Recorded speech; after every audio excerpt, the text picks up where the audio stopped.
You have no idea what you just touched. She said it quietly. No trembling, no tears.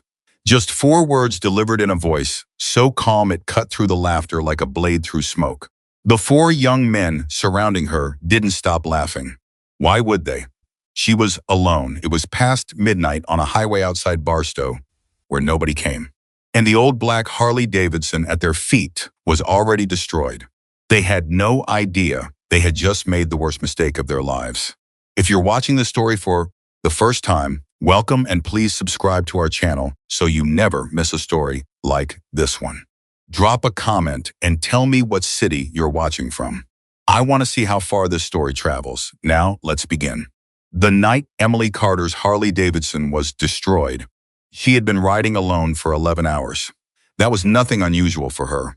She had been making that drive from her workshop in Victorville out to the edge of the Mojave and back every year on the 8th date since her father passed, August 14th.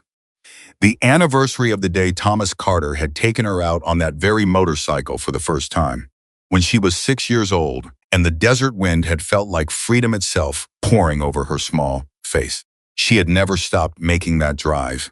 She probably never would have if 4 young men in a lifted pickup truck hadn't spotted her the parking lot of a shuttered roadside diner just east of Barstow to check the rear tire she'd felt running soft for the last 30 miles. She was crouched beside the bike with a pressure gauge in her hand when she heard the truck slow down. She didn't look up immediately. Experienced riders learn not to react to every set of headlights. Most people minded their own business. She pressed the gauge to the valve stem and read the number, then reached into the left saddlebag for her portable inflator. Hey, the voice came from about 15 feet away. Young, male, carrying that particular edge of somebody who wanted to be heard. Emily still didn't look up. Evening, she said. Nice bike, a pause. The sound of boots on gravel. More than one set. Real nice bike for somebody riding alone at midnight. I appreciate that. She kept her hands on the inflator, began connecting it to the valve stem. She runs well. Just needed a little air. Where you headed? Home. Short answer. The kind that didn't invite follow-up questions. But these 4 weren't interested in taking hints. She heard them come closer, all of them now. The truck left running behind them, with the headlights cutting across the parking lot and throwing long shadows across the broken asphalt. Emily finally stood and turned. 4 of them, mid-20s at most. The one who'd been doing the talking was tall with a baseball cap turned backward and the look of somebody who had decided 10 minutes ago that tonight was going to be entertaining. His name, she would learn later, was Tyler Knox. Behind him stood 3 others, a heavyset kid named Darnell, who kept his eyes moving like he was watching for something, a wiry one named Marcus, who held his phone up and was already recording, and a 4th, who introduced himself to no one, and would later be known in the police report only as Cam. You ride this yourself? Tyler asked. He was walking around the bike now, circling it slowly, hands in his pockets, chin tipped like he was appraising something at an auction. I do, Emily said. She kept her voice even.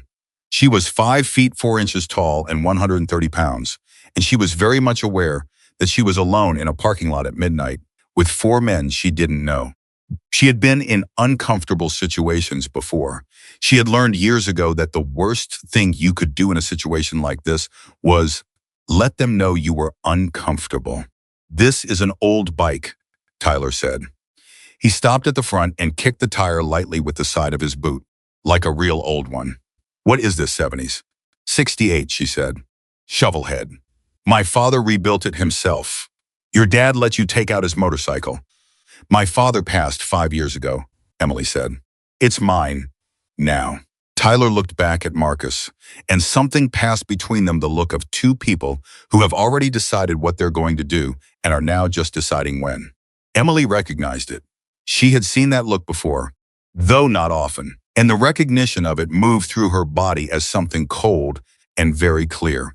Listen, she said, I don't want any trouble. I'm just going to finish with my tire and head out. Y'all have a good night. She turned back to the bike. She heard Tyler laugh. 68 Shovelhead, he said, repeating her words in a mocking sing-song. That's like what, 60 years old. That thing even run right?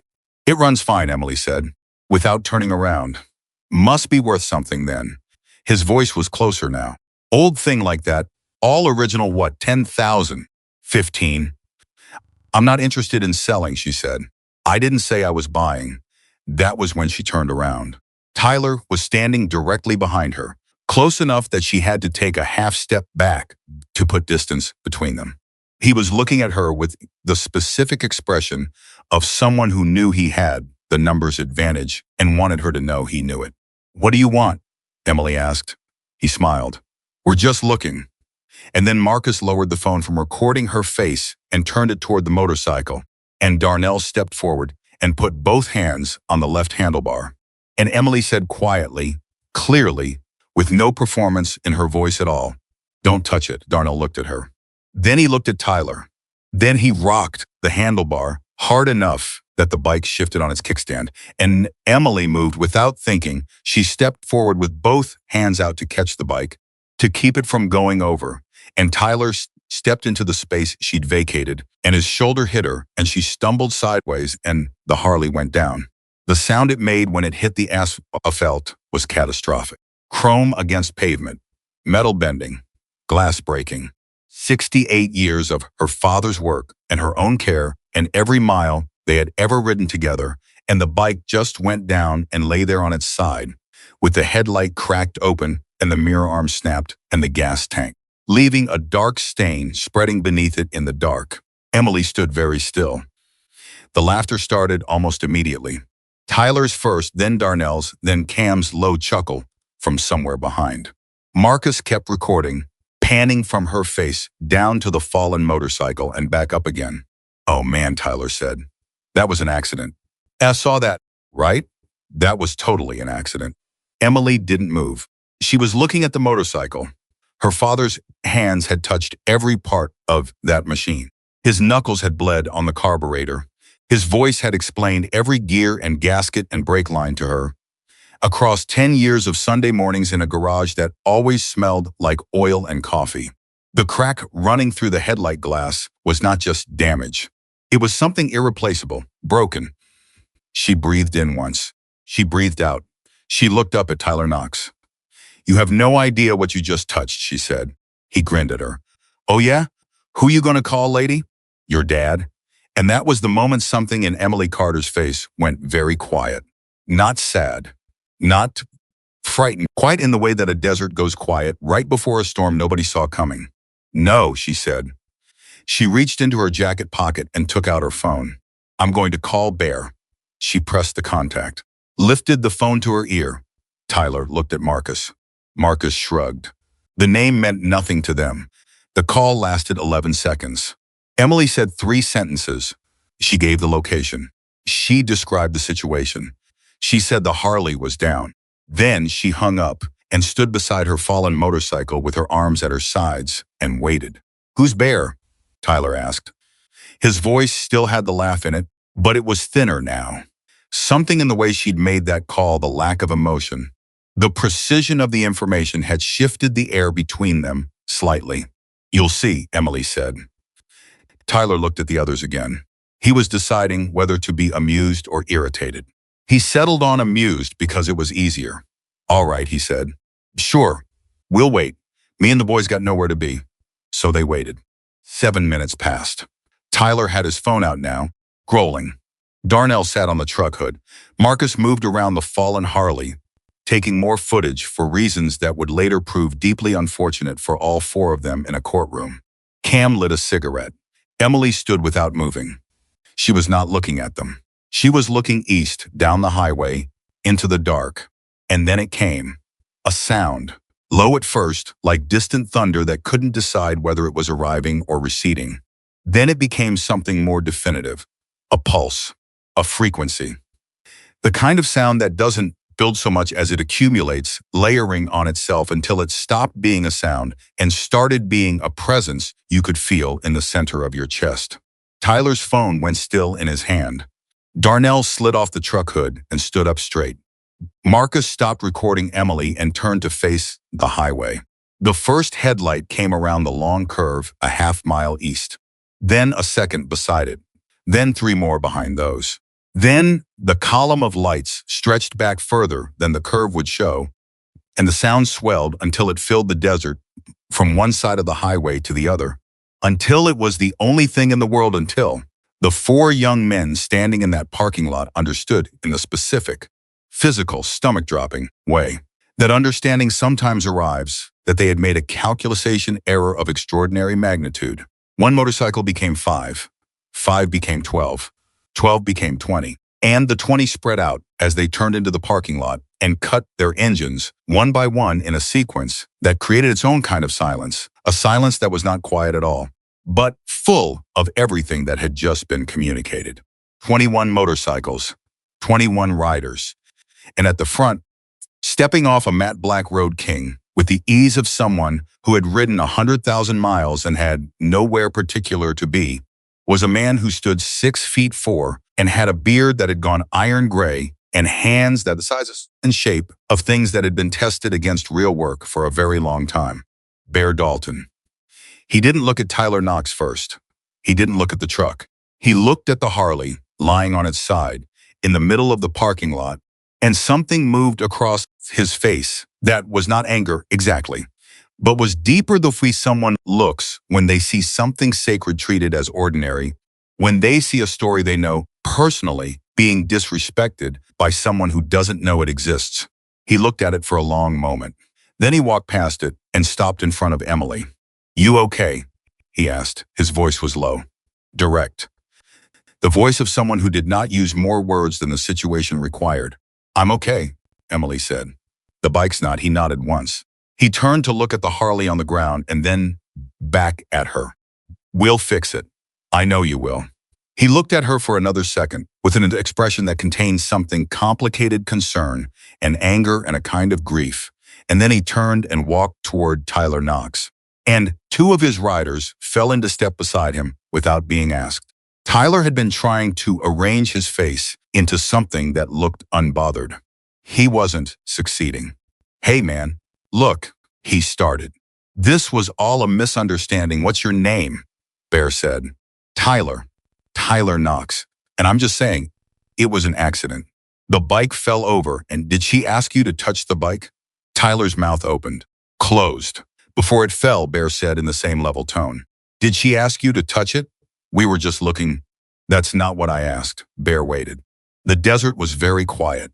20 riders behind him were very still. "Did she ask you to touch it?" "No," Tyler said.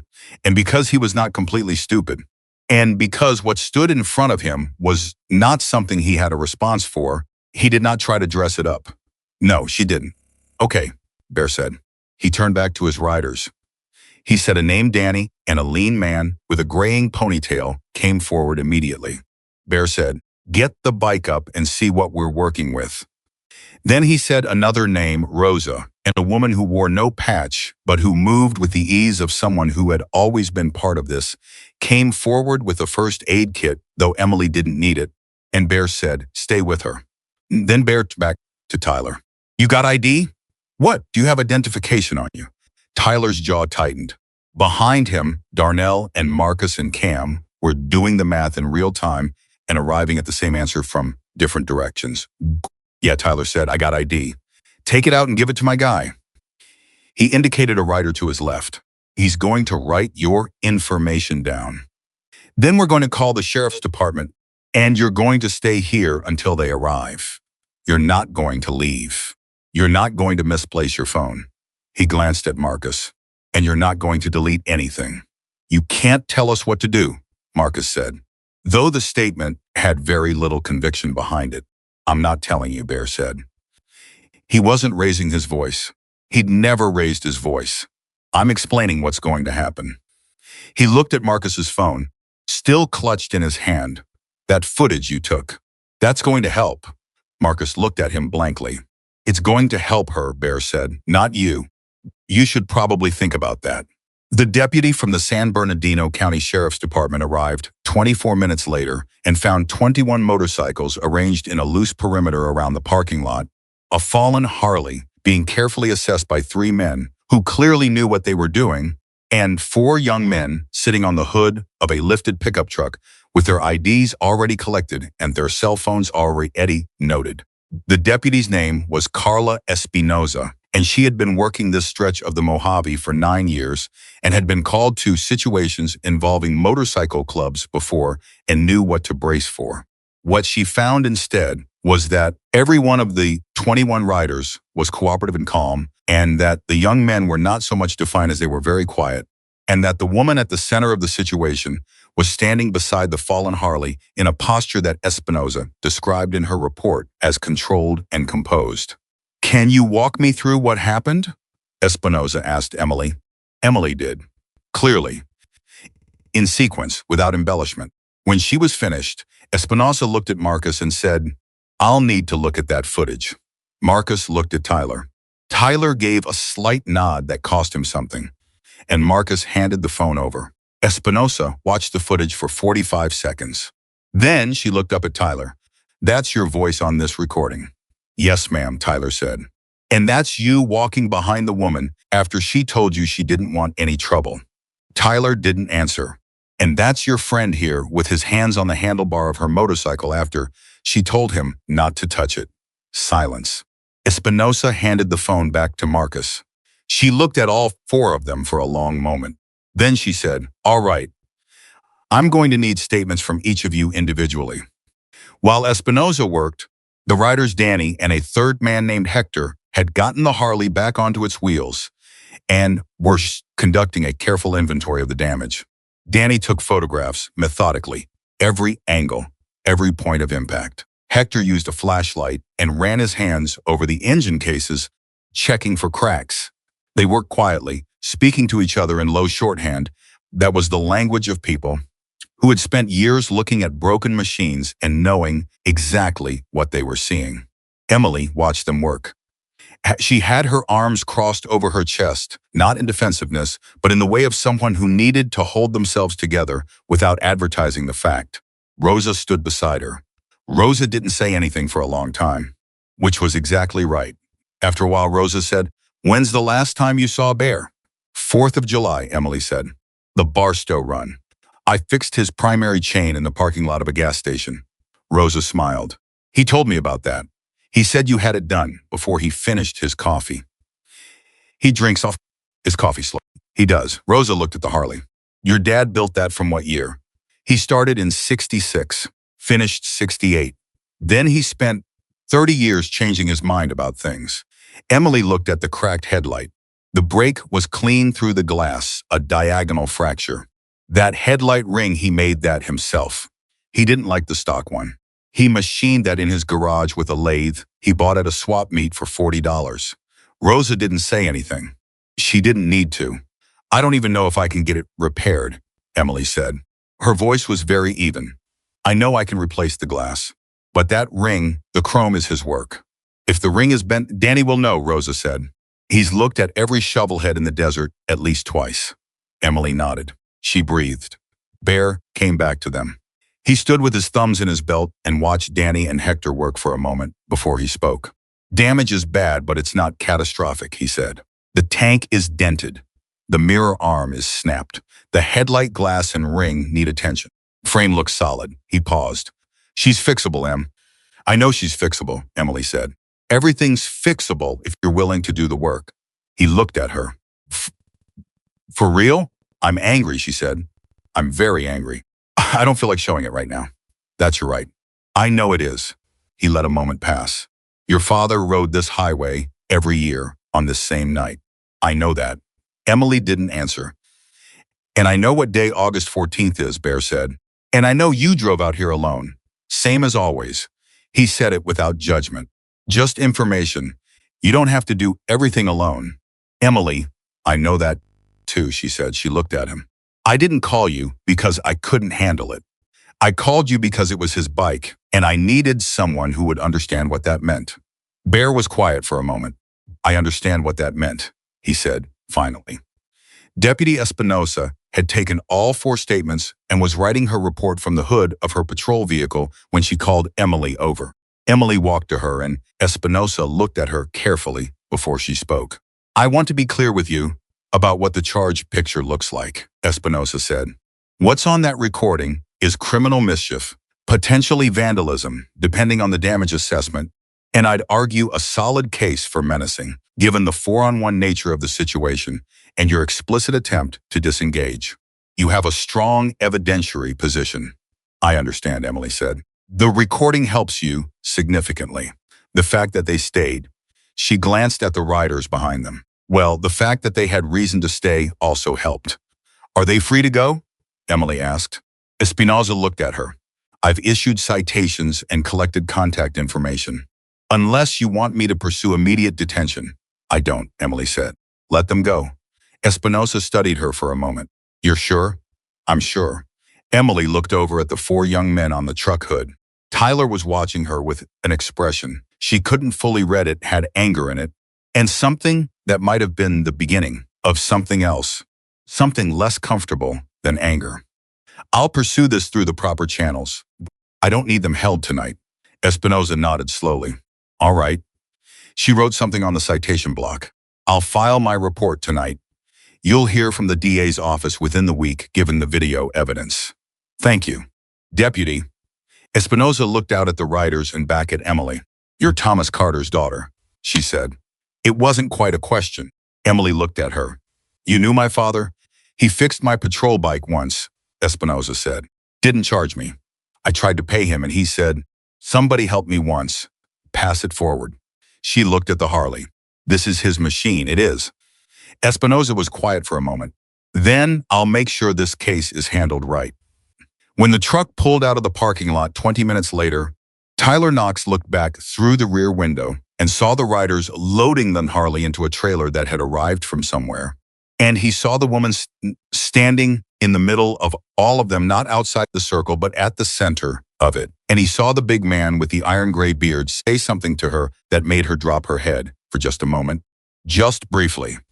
In the way of someone who has been carrying something alone for a very long time and has just been told they don't have to.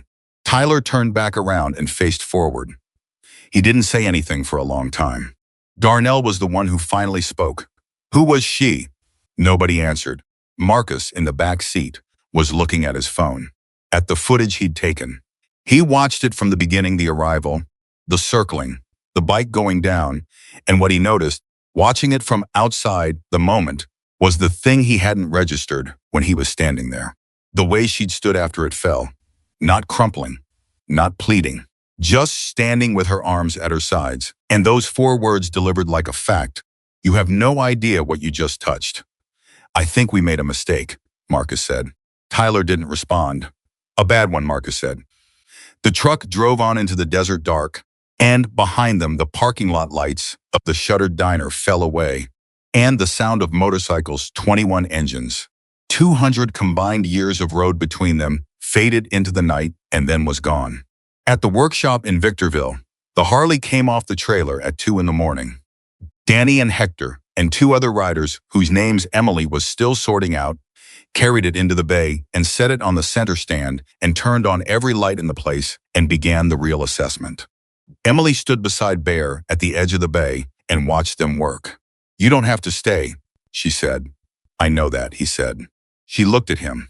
He was watching Danny's hands move over the tank seam with the focused attention of someone reading a language they had spent a lifetime learning.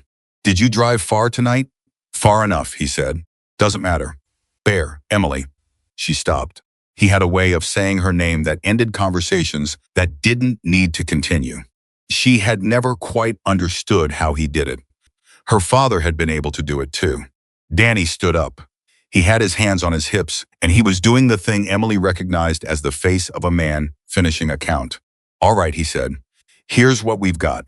Tank den is surface, it can be pulled. Mirror arm is a clean snap. Replacement part is easy. Headlight glass, we replace.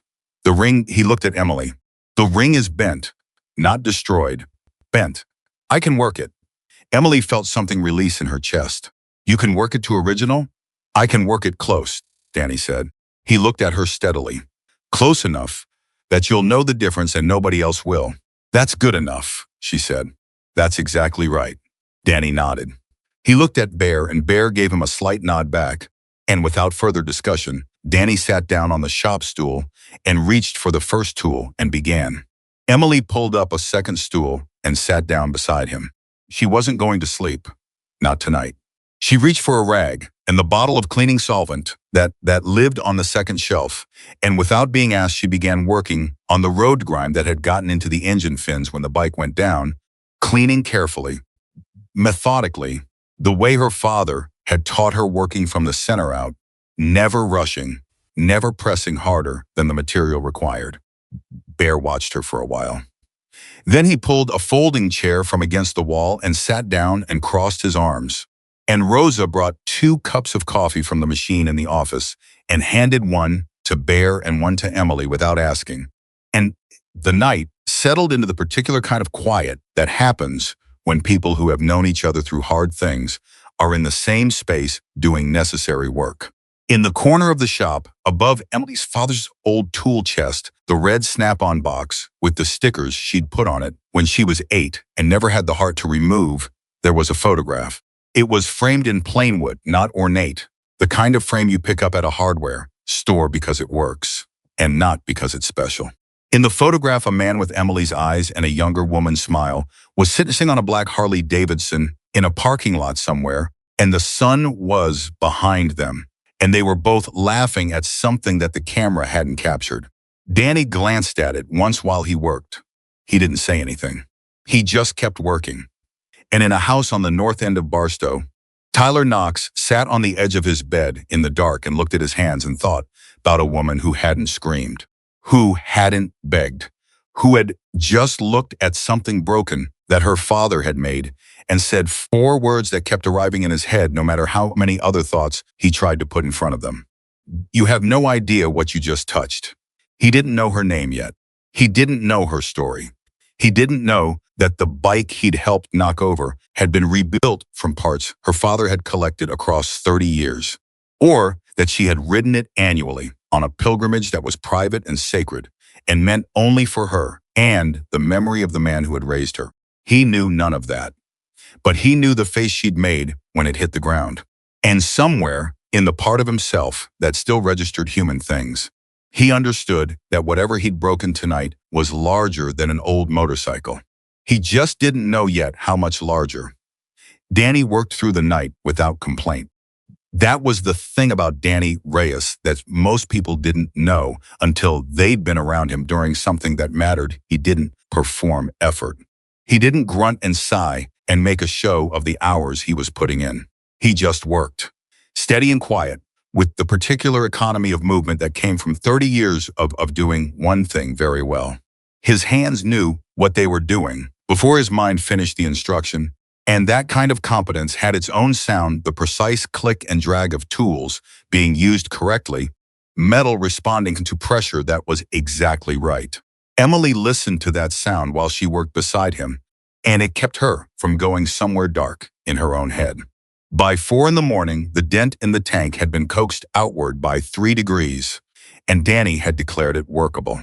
The mirror arm had been removed and set aside for a replacement part that Hector had already sourced from a contact in Fontana. The headlight ring, the chrome piece, her father had machined himself on a $40 swap meet lathe in 1981, sat on a piece of clean shop cloth on the bench under the brightest light in the bay. And Danny had been looking at it, off and on, between other tasks, the way a man looks at a puzzle he's decided to solve, but hasn't yet decided how. "Tell me about it," he said at one point. His voice was quiet, not intrusive, the way you speak when you're asking for information that will help you work. "What do you want to know?" Emily said. "The lathe work." "What grade stock did he use?" "He told me once, but I was 12, and I wasn't listening as carefully as I should have been." She paused. "It's a harder chrome than stock." He said the factory pieces were too soft. He didn't like things that bent easy. Danny turned the ring slightly under the light. "He got the thickness right," he said. "Most guys doing home lathe work either go too thin because they're worried about weight or too thick because they're worried about thin." He found the line. He set it down. This was a careful man. "He was," Emily said. "The bend is here." Danny touched a point on the ring's lower arc with one fingertip. "It's not a crush. It's a deflection." When the bike went down and the headlight took the impact, the ring flexed instead of fracturing, which means he tempered it right. He looked at Emily. It's going to fight me a little when I try to bring it back, but it's going to come back. Emily looked at the ring for a long moment. He'd appreciate you knowing that, she said. About the tempering. What was he like? Danny asked. Your father, Bear, from his folding chair in the corner, looked up from his coffee. He didn't say anything. He just waited. Emily thought about it. The way she thought about everything, not performing the thinking, just doing it. He was a man who could sit in a garage for 8 hours, working on something that didn't run, and never once look at his watch, she said. He wasn't impatient with machines. He was impatient with people who gave up on things. She's looked at the ring. He used to say that everything broken had a reason it broke, and if you could find the reason, you could find the repair. You just had to be willing to look long enough. The shop was quiet for a while after that. Rosa had gone to sleep in the office around 3, stretched out on the old couch, under a jacket that had been hanging on the back of the door for as long as Emily could remember. 2 of the other riders, a man named Frank, who had a long gray braid and the posture of someone who had spent decades on a motorcycle, and a younger one named Julio who barely said a word but anticipated every task before it was spoken, had stayed as well, sleeping in shifts on folding chairs. Bear had not slept at all.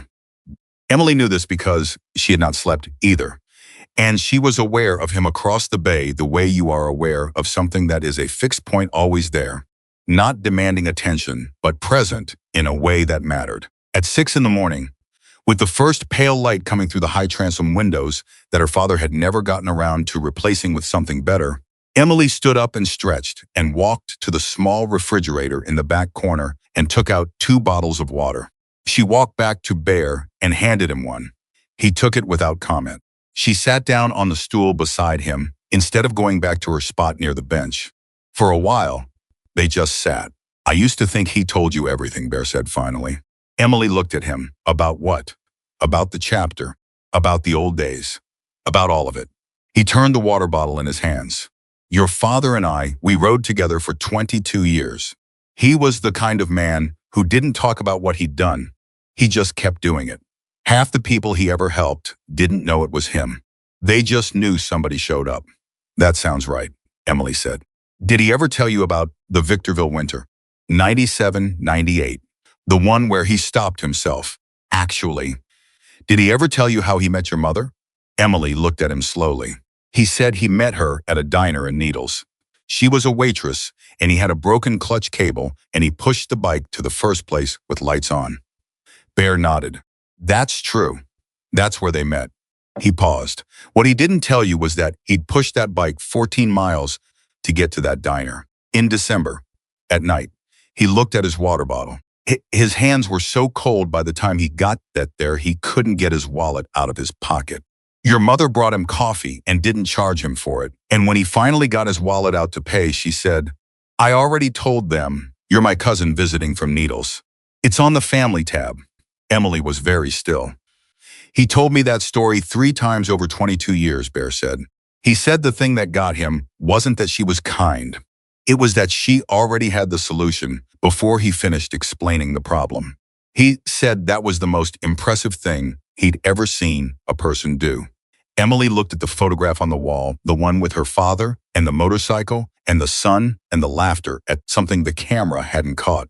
She thought about a man walking 14 miles in a December desert dark because he didn't have a better option, and then walking into a lit diner and meeting the woman who would become her mother.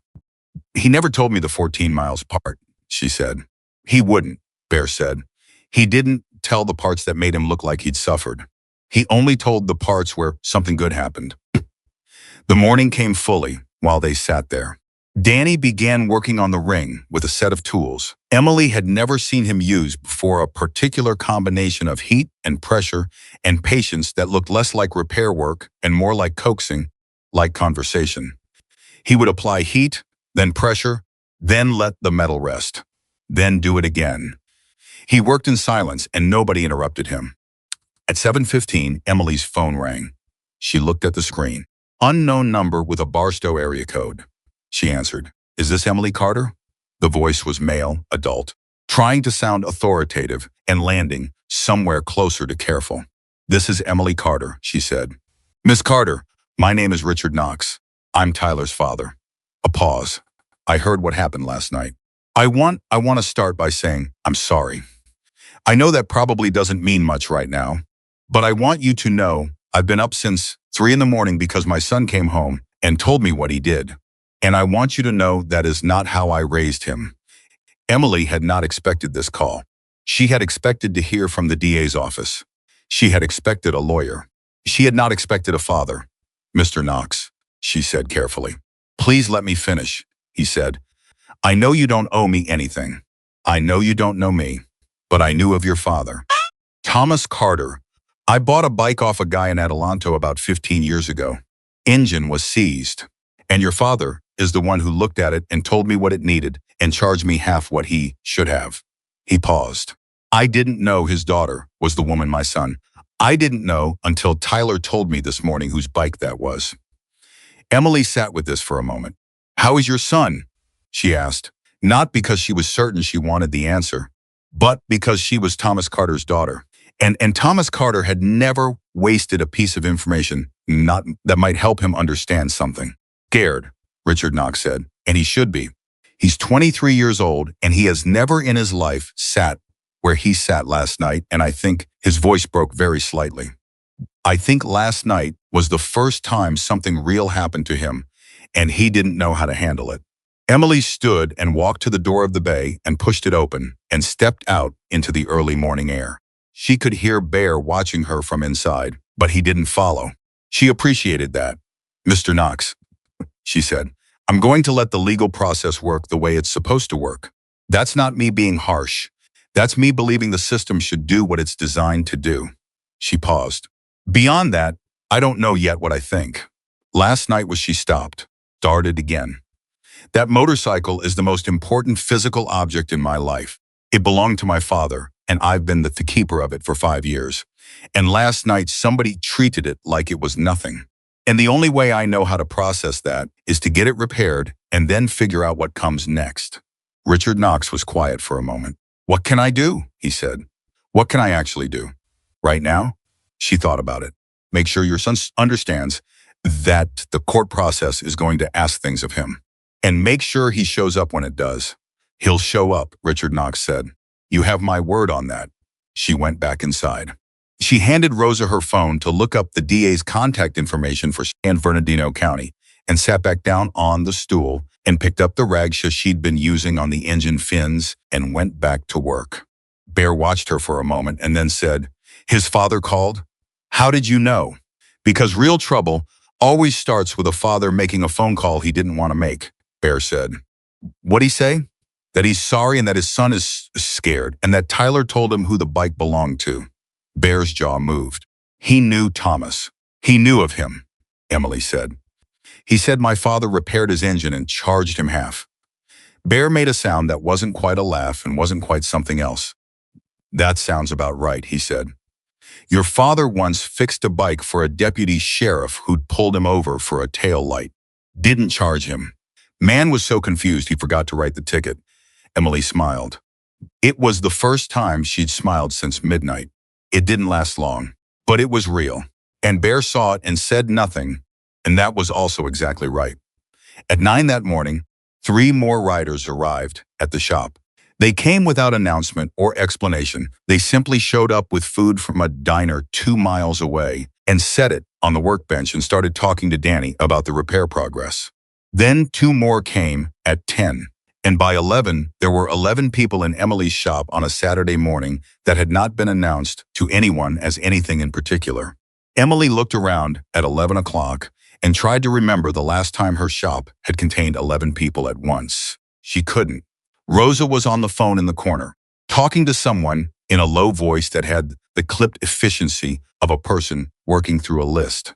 Emily heard the words structural assessment and property records and filed them away without asking, because Rosa didn't speak in half sentences when she was ready to tell you something. She told you all of it. At 11:30, Danny stepped back from the workbench and set down his tools. He picked up the headlight ring and held it up under the overhead light and turned it slowly. He examined it from 3 angles. Then he set it down on the cloth and looked at Emily. "Come here," he said. She came. She stood beside him and looked at the ring. He had brought the deflection back.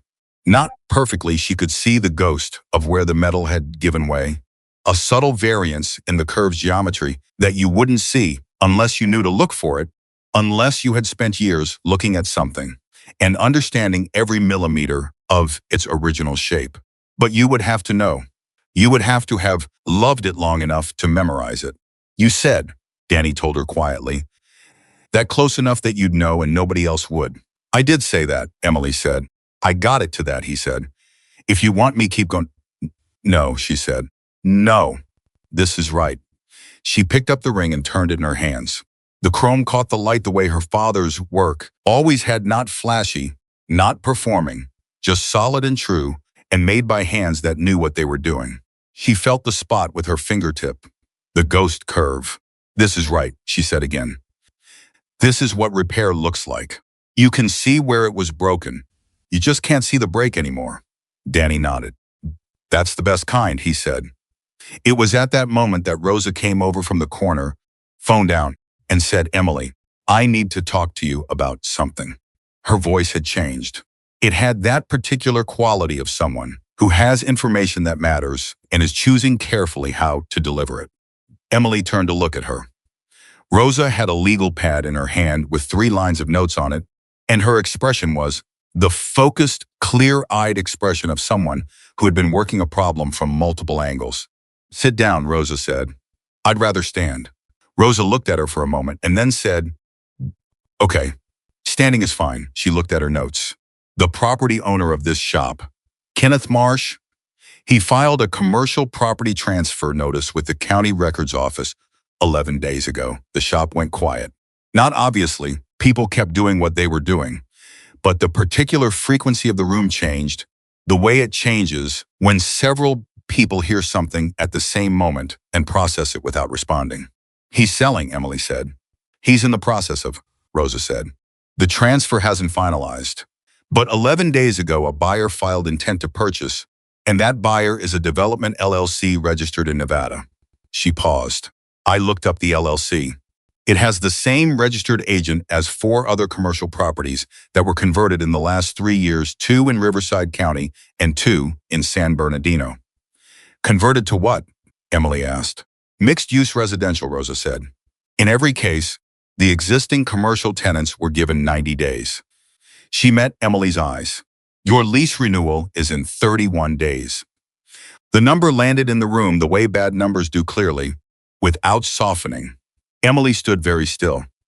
She was doing the calculation that every small business owner learns to do involuntarily, the one that runs through financials and timelines in the space between one breath and the next.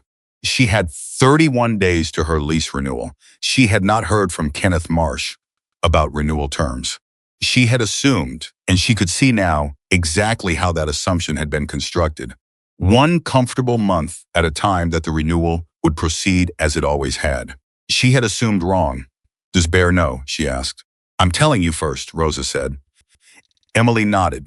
She appreciated that. It mattered, the order in which information arrived. "How solid is this?" she asked. "The transfer notice, is it binding?" "It's a filing," Rosa said. "It's notice of intent. The sale hasn't closed. There's a window." She paused. "It's a small window." "How small?" "Small enough that we need to start today," Rosa said. "Not next week. Today." Emily turned and looked at the Harley on the center stand. The tank with the worked-out dent.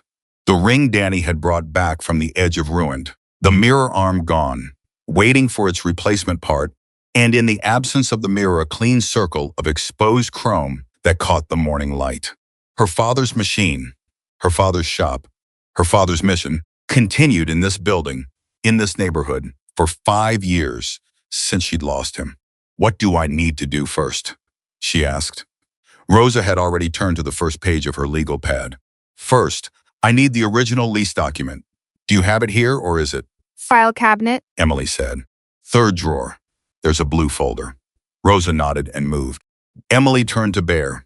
He was watching her with the expression she had come to recognize over years of hard situations, shared not pity, Not alarm, but the steady, clear-eyed attention of someone who is already working the problem alongside you. He had been listening. Of course he had been listening. Bear Dalton had been listening to the things other people missed for as long as Emily had known him. I can make some calls, he said. To who? She asked. People who know property law in this county, he said. People who've dealt with development companies before. He paused. And people who know how to make some noise when making noise is the right thing. I don't want noise, Emily said immediately. I want solutions. Sometimes Bear said, they're the same thing. She looked at him. He looked back at her.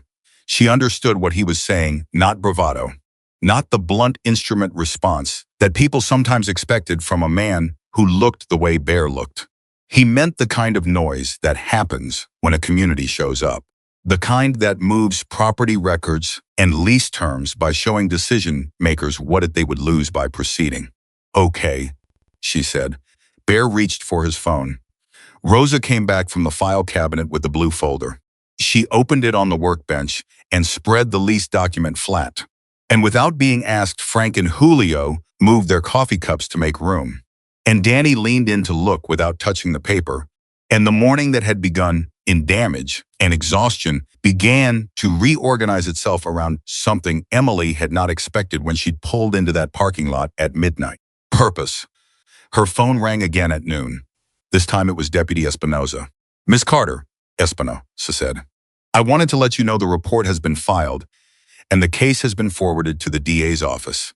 Given the video evidence, the DA is moving quickly. You should expect contact from a victim advocate by end of business Monday. Thank you, Emily said. There's one more thing. A pause. I told a colleague of mine about the situation.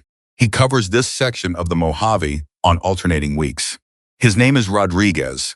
His mother's bike was in your shop about 2 years ago, a 72 Sportster, and he says you spent 3 Saturdays on it and only charged her for parts. Emily frowned slightly. I remember the bike, she said. I don't remember what I charged. He does, Espinoza said. I just wanted you to know that the people in this department know who you are. A pause. And that the case is going to be worked properly because of what it is, not because of who you know. But it doesn't hurt that people know who you are. After she hung up, Emily stood for a moment with her phone in her hand. Then she looked across the shop to where Bear was sitting in the folding chair with his phone to his ear, speaking in a low, even tone to someone she didn't know about things she couldn't fully hear. Around him, the other riders had organized themselves in the way of people who are part of something and know their role in it without needing it explained. Frank was looking at the lease document with Rosa. Julio was outside in the parking lot on the phone as well. Hector had left to collect the mirror arm replacement from his Fontana contact and would be back by 2. And Danny was back at the workbench with the headlight ring and a small piece of cloth and the chrome polish that Emily's father had used for 30 years, which still lived in the same shelf position where Thomas Carter had put it, because Emily had never moved it and would not move it as long as there was a shelf to put it on. Danny was polishing the ring back to life, working it in small circles, the way you restore something that has been through something difficult, not dramatically, not all at once, but steadily, patiently, one small motion at a time. It was then that Emily's phone rang for the 3rd time that morning. She looked at the screen. The number was Tyler Knox's, not his father's number from earlier Tyler's own cell, which she had from the sheriff's department incident report. She stared at it for 2 full rings. Then she answered, yes. A long silence. Then it's Tyler. His voice was different from the night before. Not the thin bravado of someone performing for an audience. Just a voice. Young. Carrying something heavy that it hadn't been carrying 12 hours ago. I know, she said. He stopped. Started again. My dad called you. He did. I didn't ask him to, Tyler said. I want you to know that. He did that on his own. Another pause. I'm not calling to tell you it was an accident or to explain it away. His voice dropped lower. I've been up all night trying to figure out why I did it, and I can't come up with a good answer. And I thought maybe you should know that I don't have a good answer. Emily walked back to the door and stood in the doorway the way she had during his father's call.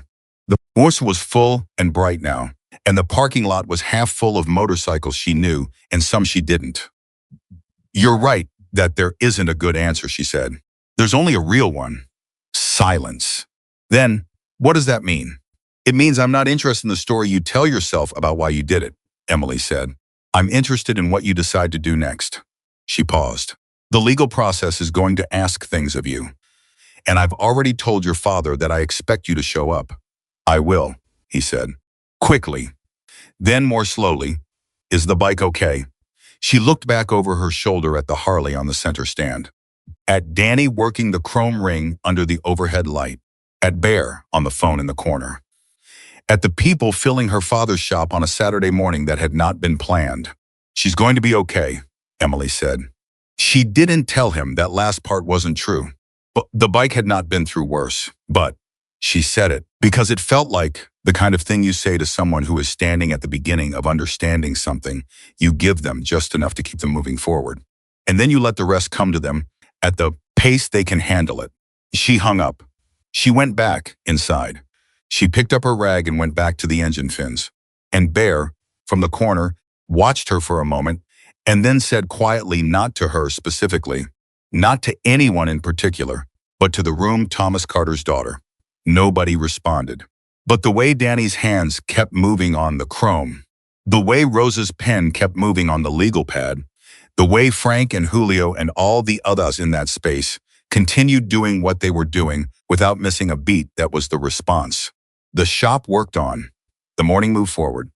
And somewhere in the drawer of an office in San Bernardino County, a property transfer document sat waiting for what would come next. Nobody in that shop intended to let it wait long.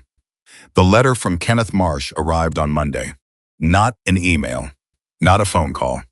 An actual letter printed on the letterhead of a commercial property management firm Emily had never heard of, slid under the door of the shop sometime between Sunday night and Monday morning so that she found it when she came in at 6:30 and stepped on the corner of the envelope before she saw it. She picked it up and read it, standing in the doorway with one hand still on the door. It was 4 paragraphs. The language was polite in the specific, weaponized way of legal correspondence, courteous on the surface, carrying a blade underneath. The gist was this. Kenneth Marsh had entered into a purchase agreement with Meridian Development Group, LLC. The agreement was contingent on the property transferring free of existing commercial leases. Emily's current lease expired in 29 days. Marsh's attorney was formally notifying her that the lease would not be renewed. She had until the lease expiration date to vacate the premises. 29 days. She read it twice. Then she folded it along its original crease and set it on the workbench beside the replacement mirror arm Hector had brought out back from Fontana, and she went to the coffee maker and made coffee and stood at the bench and drank the first cup while staring at the envelope. Then she called Rosa. Rosa answered on the second ring, which told Emily she had been awake. Did you get something? Rosa said. A letter. Hand delivered. Marsh's attorney. 29 days to vacate. A silence on Rosa's end that had the quality of someone confirming an expectation rather than being surprised by one. Okay, Rosa said. That actually helps us. Explain how that helps us, Emily said. Because now we have a document, Rosa said. Before this, it was a filing notice and our interpretation of intent. Now there's a legal position stated in writing. That gives us something to respond to.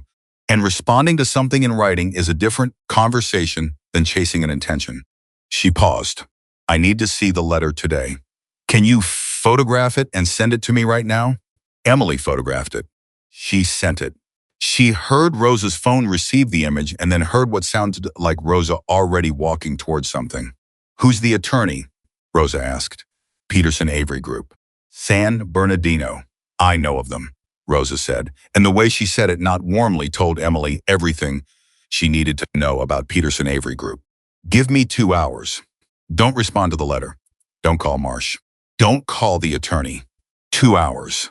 Emily hung up and went back to the coffee maker and poured a second cup and began installing the mirror arm. She had learned a long time ago from her father, who had learned it from somewhere before her, that the best response to a situation you couldn't immediately solve was to do the work directly in front of you. Not as avoidance, not as distraction, but because the work was real, and real things mattered when everything else was provisional and uncertain. The mirror arm was real. The installation was something she knew how to do. So she did it, and the doing of it kept her mind sharp instead of spinning.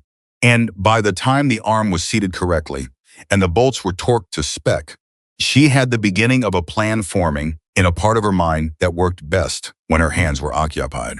The shop opened at 8. She had 3 bikes already in the queue, a '79 Sportster belonging to a man named Gerardo, who rode from Hesperia every month, whether he needed work done or not, just to sit in the waiting area and drink her coffee and talk to whoever was there. A late model Road King with an electrical issue that had been chasing the owner around for 6 months in 2 other shops, and a restored Triumph Bonneville that didn't belong to a rider at all, but to a woman named Carol Puentes, who had inherited it from her brother and wanted it running again, for reasons that were clearly not about riding, but about something more complicated and more important than riding. Carol's Triumph had been in the shop for 3 weeks. Emily had been taking it slow because slow was what the situation required, not because the mechanical work was difficult, but because every time Carol came in to check on the progress, she stayed for 2 hours and talked about her brother. And Emily had understood from the first visit that the real service she was providing was not the repair. The repair was incidental. What Carol needed was a place where her brother's motorcycle was being taken seriously, was being treated as what it was, a repository of someone who was gone, and Emily had provided that and would keep providing it until the Triumph ran again and Carol was ready for what came next. The shop was Emily's, but it was also in ways she had never announced, never advertised, never once put on a sign or a website or a social media page, a place where broken things came to be made whole. Not just machines. The machines were almost secondary. Gerardo arrived at 8:15 with 24 donuts from a place in Hesperia that he had been going to since before Emily was born. He set the box on the waiting area table and hung his jacket on the hook that was unofficially his hook, because he had been coming here long enough to have a hook, and said, "You look like you slept in the shop." "I slept at home," Emily said, "for 3 hours." He looked at her. He was 67 years old with a full white beard and the hands of a man who had done physical work his whole life. And he had the specific perceptiveness of someone who had spent decades paying attention to people. "Something happened," he said. It was not a question. "Friday night," she said. And then she told him. Not the whole story, the condensed version, the factual version, the version that started with the bike and the parking lot, and ended with the letter that was now sitting on her workbench beside the mirror arm packaging. Gerardo listened without interrupting, which was not his natural inclination, and the fact that he didn't interrupt told her how serious he found it. When she finished, he was quiet for a moment. Then he said, "Kenneth Marsh is selling to who?" "Meridian Development Group." Gerardo's expression changed. It was subtle but unmistakable, the flicker of someone who has just heard a name they know in a context they don't like. "Meridian," he said. Emily looked at him. "You know them, I know of them," he said. And he said it the same way Rosa had said it about the attorneys. They bought the property on 7th Street in Victorville 4 years ago. Commercial block, 6 tenants. Gave them all 90 days. The dry cleaner that had been there for 22 years. The alterations lady, the guy who did tax prep, all of them gone in 90 days. He paused. They put up a residential complex. 14 units. Market rate. Emily set down the wrench she'd been holding. "You didn't tell me this before." "I didn't know Marsh was selling before," he said simply. "I didn't know there was anything to tell you." He looked at the letter on the workbench. 29 days.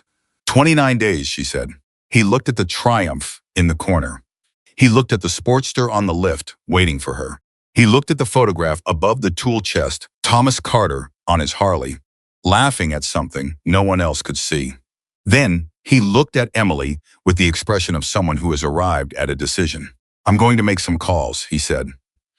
"Bear is already making calls," Emily said. "Bear knows riders," Gerardo said. "I know city council members." He pulled out his phone. My nephew has been on the Victorville Planning Commission for 3 years. Meridian has to file for commercial to residential conversion permits. That process has a public comment period. He was already scrolling. If the permit filing hasn't happened yet, we have more time than you think. This was the moment that Emily understood something she would spend the next 3 weeks watching happen in real time, that her father's life and her own continuation of it had built a network so wide and so varied that she had never seen the full shape of it because she had been too busy living inside it. Rosa called back at 9:47. She had spoken to a tenant rights attorney she knew from a fair housing organization in San Bernardino. The attorney's name was Margaret Ossie, and Margaret Ossie had looked at the Peterson Avery letter for 45 seconds and identified 2 procedural irregularities in the notification timeline that created, in her assessment, a legitimate legal challenge to the forced non-renewal. She's willing to take the case, Rosa said. On what terms? Emily asked. Pro bono to start, Rosa said. She said. Rosa paused, and Emily heard what sounded like her reading directly from a note. Tell her that I had a client 2 years ago who would have lost everything if someone hadn't stepped in with mechanical expertise and no charge. Tell her the name was DeMarcus Wallace and she'll know. Emily stopped. She pressed her lips together. DeMarcus Wallace had come into the shop 18 months ago with a 1003 fat boy that was making a sound the 3 other shops he'd visited couldn't diagnose. He had been recently separated from his wife and was driving for a delivery service, and the motorcycle was his only reliable transportation. Emily had found the problem in 4 hours, a cracked primary case that had been missed twice because it was a hairline fracture that only opened fully under load, and she had charged him for parts and nothing else because she'd looked at his face while he was waiting and understood the arithmetic of what the labor bill would mean. She had not told anyone about DeMarcus Wallace. She did not keep a list. Tell her I remember DeMarcus, Emily said. I already did, Rosa said. Margaret says she can file a response by Wednesday. Buy us at minimum 2 weeks, possibly 4. She paused. Emily, that's enough time. Enough time for what? Emily asked.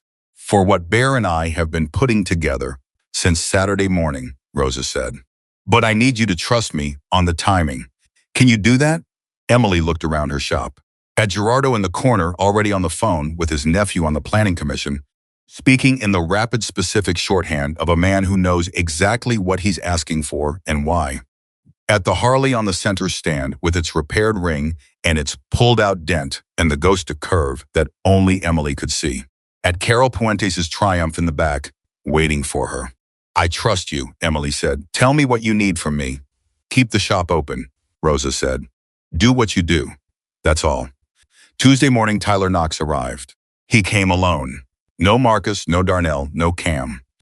He drove himself in a car that wasn't the lifted pickup an older Honda Civic.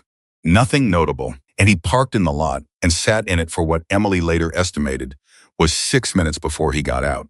She knew he was there because she'd heard the car pull up and she'd glanced out and seen him sitting inside with his hands on the wheel. And she'd made a deliberate choice to keep working and let him make the decision himself. He came in the front door and stopped just inside it.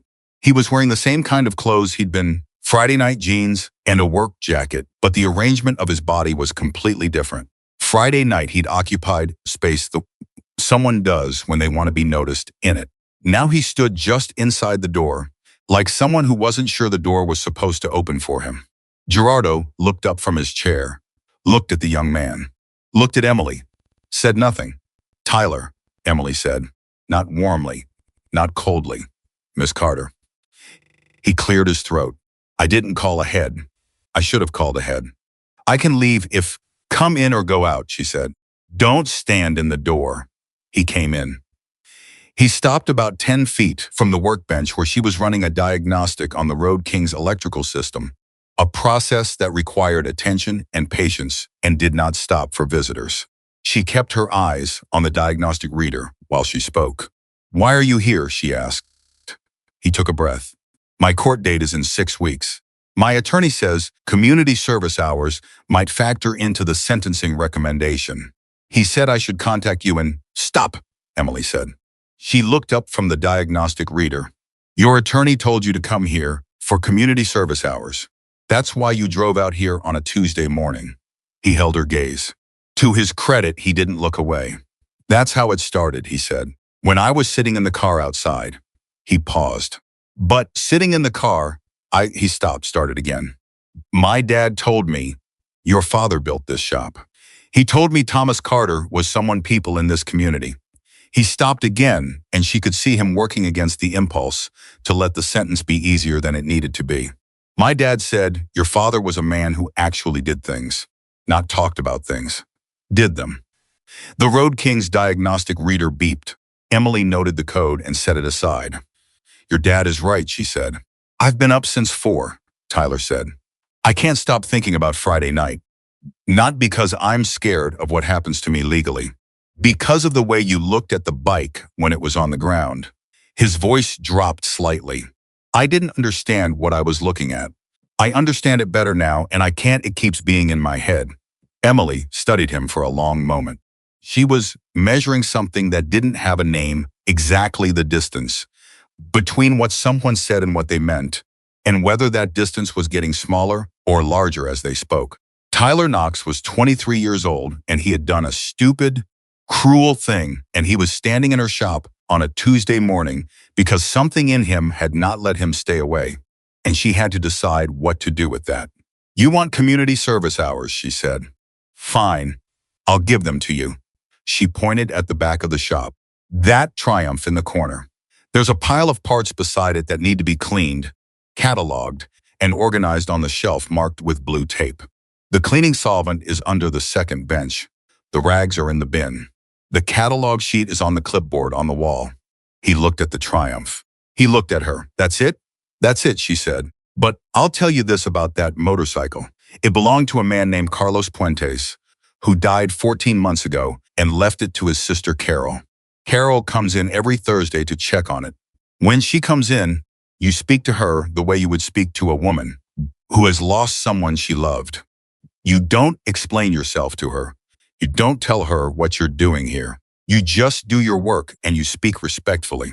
She paused. Can you do that? Yes, he said. Good, she said. There's a coverall on the hook by the back door. Put it on. He put on the coverall. He went to the back of the shop.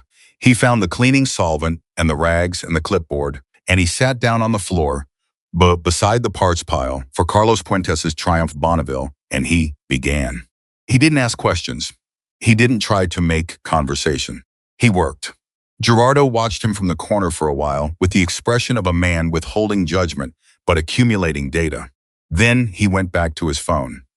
It was 2 hours later, Tyler still on the floor with the parts.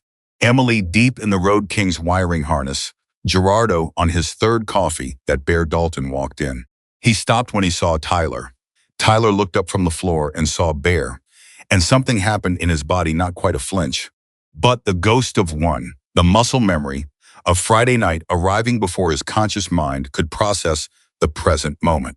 Bear looked at Tyler for 4 full seconds. He looked at Emily. She gave him a slight nod. Bear walked past Tyler toward Emily and pulled a folding chair to the workbench and sat. Gerardo's nephew came through, he said. The permit filing, Emily said. Meridian hasn't filed yet. They were planning to file this week. If they file before Margaret gets the response in. Rosa said Margaret files Wednesday, Emily said. Bear nodded. Then we're close. But Gerardo's nephew says the commission meeting where they'd present the conversion application is in 3 weeks. The public comment period opens when they file. He paused. Rosa wants to have something ready for that meeting. What kind of something? Emily said. Bear looked at her with an expression she had seen on him before, the particular look of someone who knows more than they're saying and is choosing the right moment to say the rest. She's been making calls since Saturday, he said. People who've been in this shop. People you've helped. He paused. Emily. She found 47 people in 6 days. The Road King's wiring harness blurred slightly. Emily blinked. 47. 47 who said yes immediately, Bear said. And those are the ones Rosa could reach. She hasn't gotten to everyone on the list yet. He watched her face. You didn't know. I didn't know she was doing that, Emily said. I mean, I knew she was making calls, I mean, did you know? Bear said quietly. How many people? What they were going to say. Emily set down the tool she was holding. She looked at the workbench. 47 people in 6 days, and Rosa hadn't gotten to everyone yet. 47 people who said yes immediately, which meant they said yes before they even heard the full question, which meant the question itself was almost unnecessary. I don't keep account, she said. Her voice was very even. I don't do that. I don't track it. I know you don't, Bear said. That's why the number is 47. He stood. I need you to do something hard. What? I need you to let people help you, he said. Not just accept it. Actually let it happen. The meeting at the commission is in 3 weeks, and Rosa wants to organize something before that. A gathering here. People coming to tell their stories. He looked at her steadily. And I need you to be there, and I need you to not manage it. I need you to just stand in the middle of it and let people say what they came to say. Emily looked at him for a long moment. You know I don't like. I know exactly what you don't like, Bear said. And I know why. Your father didn't like it either. He used to say that gratitude was uncomfortable because it made you feel like you'd been keeping score. And he wasn't keeping score. He paused. But there's a difference between keeping score and letting people speak. You don't have to keep score. You just have to listen. Behind them, from the back of the shop, the quiet sound of Tyler Schnox, working on the parts pile, continued the careful scrape of cleaning solvent, the organization of metal on the shelf, the soft tear of the rag. He had not moved from the floor. He had not tried to insert himself into the conversation. He was doing the work he'd been given. Bear noticed. He looked at Tyler over his shoulder, then back at Emily. What's the story there? He said, low enough not to carry. He came on his own, Emily said. His attorney suggested community service hours. He came anyway. Bear looked at Tyler again. The kid from Friday night. Yes, Bear was quiet for a moment. He working out? He's working, Emily said. That Thursday, Carol Puentes came in. She was 51, a retired school librarian with reading glasses on a chain around her neck and a tote bag that always contained at least one book and the particular quiet energy of a woman who had spent her career making space for other people's stories. She came in at 10 in the morning, as she always did, and she stopped when she saw Tyler on the floor beside her brother's Triumph. Tyler looked up. He set down the part he was holding. He got to his feet, he said. Good morning, ma'am. I'm Tyler. I've been working on getting the parts organized. Carol looked at him. She looked at Emily, who gave her nothing, not a warning, not an explanation, just the steady presence of someone who trusted the room. Carol looked back at Tyler. You know what kind of bike this is? She asked. Triumph Bonneville, Tyler said. 1,971, based on the motor markings. Your brother's, from what I understand. Carol was quiet for a moment. You understand correctly. She walked toward the Triumph and stood beside it and rested her hand on the tank the way she always did. And Tyler stepped back without being asked to give her room. He rode this from San Diego to the Grand Canyon when he was 24, Carol said. He called me from a payphone somewhere in Arizona and said, Carol, I've been riding for 12 hours and I think I understand something I didn't understand before.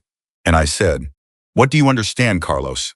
And he said, she paused, smiled at the memory, that the country is much bigger than I thought. Tyler was listening, not performing listening. Not performing listening. With the specific attentiveness of someone who is hearing something and letting it land somewhere real. What was he like? Tyler asked. Carol looked at him. Then she looked at Emily. Then she looked back at Tyler. And something in her expression softened by 1 degree. He was the kind of person, she said, who stopped to help strangers even when it made him late. She paused. He was late to everything, but the people he stopped for always remembered him. Tyler nodded slowly. He picked up the part he'd set down and turned it in his hands and said, very quietly, I'd like to know him better through this. He gestured at the motorcycle. If that's all right. Carol studied him for a long moment. Emily held her breath. Come back Friday, Carol said. I'll bring photographs. It was at 11:30 on Thursday morning, 30 minutes after Carol left, that the twist arrived. It did not announce itself dramatically. It arrived as a document that Rosa brought into the shop with both hands, holding it the way you hold something you're not sure how to set down. She had driven from San Bernardino. She had not called ahead. She came in and looked at Emily and said, "Sit down." "Not again," Emily said. "What is it this time?" "Sit," Rosa said. Emily sat on the workbench stool. Rosa set the document in front of her. It was a property record, not the transfer notice, not the lease letter, but an older document, a historical filing from the county assessor's office going back 22 years. Emily looked at it. She read the name at the top of the ownership record. She read it twice. Then she looked up at Rosa. "How?" Emily said. "One word. Just one." Gerardo's nephew pulled the full chain of title when he was researching the Meridian application, Rosa said. "This goes back to 2003. Emily," she paused. "This shop, this building. Your father paid the mortgage on it for 11 years. Emily's hand was flat on the document. "What do you mean he paid the mortgage?" "Kenneth Marsh bought this property in 2003, Rosa said carefully. "But the mortgage records show a third-party payment arrangement. An account in Thomas Carter's name was set up at origination to cover a portion of the monthly payment. It ran for 11 years until 2014. When the mortgage was retired, she let Emily sit with that for a moment. Your father was not on the title. Marsh didn't want a partner on paper. But your father contributed to this property for 11 years. Emily was very still. The shop continued around her, Gerardo in his chair, Tyler in the back, the Road King on the lift, the Triumph in the corner, all of it continuing the way things continue, indifferent to the moments that change everything. "He never told me," Emily said. "He never told anyone," Rosa said.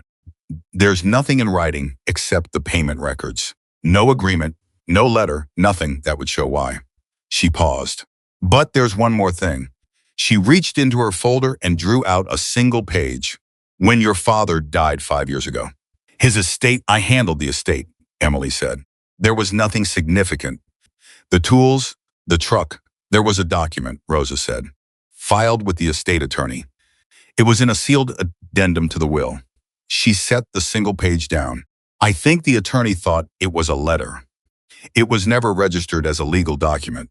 But Margaret looked at it this morning." She met Emily's eyes. "Your father wrote that if the property was ever sold, it should first be offered to you. He didn't have legal standing to enforce it. He knew he didn't, but he wrote it anyway." Emily picked up the single page. It was a photocopy. The original was clearly typed on a manual typewriter because she recognized the uneven pressure of letters struck by hands she knew. The same hands that had machined the headlight ring. The same hands that had rebuilt the Harley across 30 years of Sunday mornings. She read the first line. "If you are reading this, Em, it means I wasn't around to explain it properly, so let me try to explain it in writing, which I'm not as good at." She put the page down. She could not read the rest of it yet. She knew that. She also knew she would sit with it the way she sat with anything that mattered, carefully, at the pace it required. She looked at Rosa. "Can Margaret use this?" "Not as a binding legal document," Rosa said, "but as evidence of your father's documented intent and your 29-year continuous connection to this property." She paused. Margaret said it reframes the entire conversation. Bear came in at noon. Nobody had called him. He appeared in the doorway the way he always appeared, present, unhurried, already reading the room. He looked at the document on the workbench. He looked at Emily's face. "You found it," he said. Emily looked at him sharply. "You knew." "Your father told me 11 years ago that he'd made an arrangement," Bear said. "He didn't tell me what exactly. He just said, 'If anything ever happens to me, make sure Emily doesn't lose the shop.' I didn't know how to make that happen. I didn't know what the arrangement was." He paused. "I just waited." "You waited 11 years," Emily said. "Some things you have to wait for," he said. From the back of the shop came Tyler's voice, quiet, not directed at anyone in particular. The voice of someone talking to themselves while they work. He was reading the label on a parts can. He didn't know what he'd just stumbled into the middle of. He didn't know that the woman 15 feet away had just discovered that the shop she thought she was fighting to keep, had been quietly loved by her father in ways she would spend years fully understanding. He just kept working, and Emily picked up her father's letter and folded it along its original crease and put it in the breast pocket of her work jacket, directly over where her heart was. And she went back to the Road King's wiring harness and found the fault in 11 minutes because her mind was the sharpest it had been in days. Sharp, the way grief gets sharp when it becomes something you can actually work with, something you can hold in your hands and use. Bear watched her for a moment. Then he picked up the folding chair and sat down. He wasn't going anywhere. Margaret O.C. filed the response on Wednesday morning at 9:03. Emily knew the exact time because Rosa texted her the moment the filing was confirmed. A single message, no punctuation, no emoji, just filed 9:3. Clock starts now. Rosa communicated in that register when things were serious, stripped down to information only, nothing decorative. Emily read it standing beside the Harley, which was now nearly fully restored, the tank pulled and repainted to match the original color her father had mixed himself from a formula he'd written on an index card that still lived in the third drawer of the red snap-on tool chest. Emily had found the index card when she was looking for something else entirely. She always found her father's things that way, not when she was looking for them, but sideways, in the middle of something else, as if he had arranged his life so that it kept surprising her after he was gone. The index card had a paint code written in his handwriting. Below the code he'd written matches the original. Don't let anyone talk you into a shade lighter.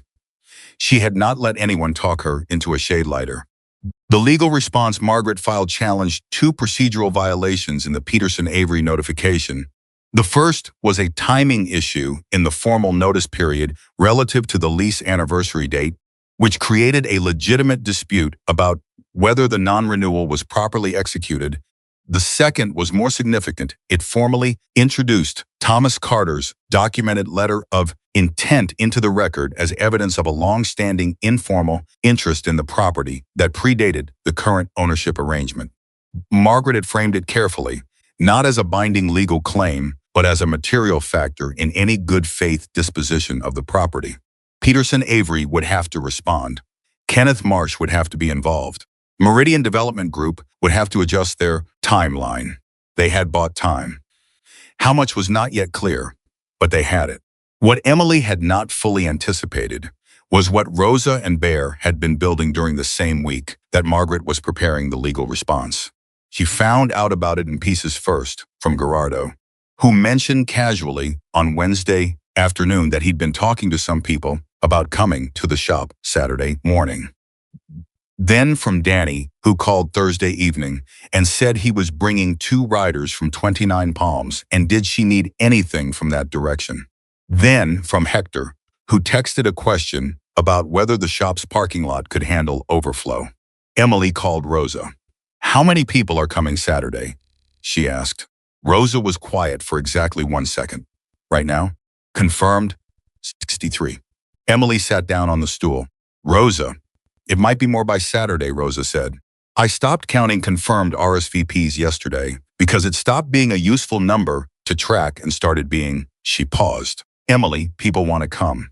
I'm not manufacturing this. I sent messages to the people on the list, and they responded.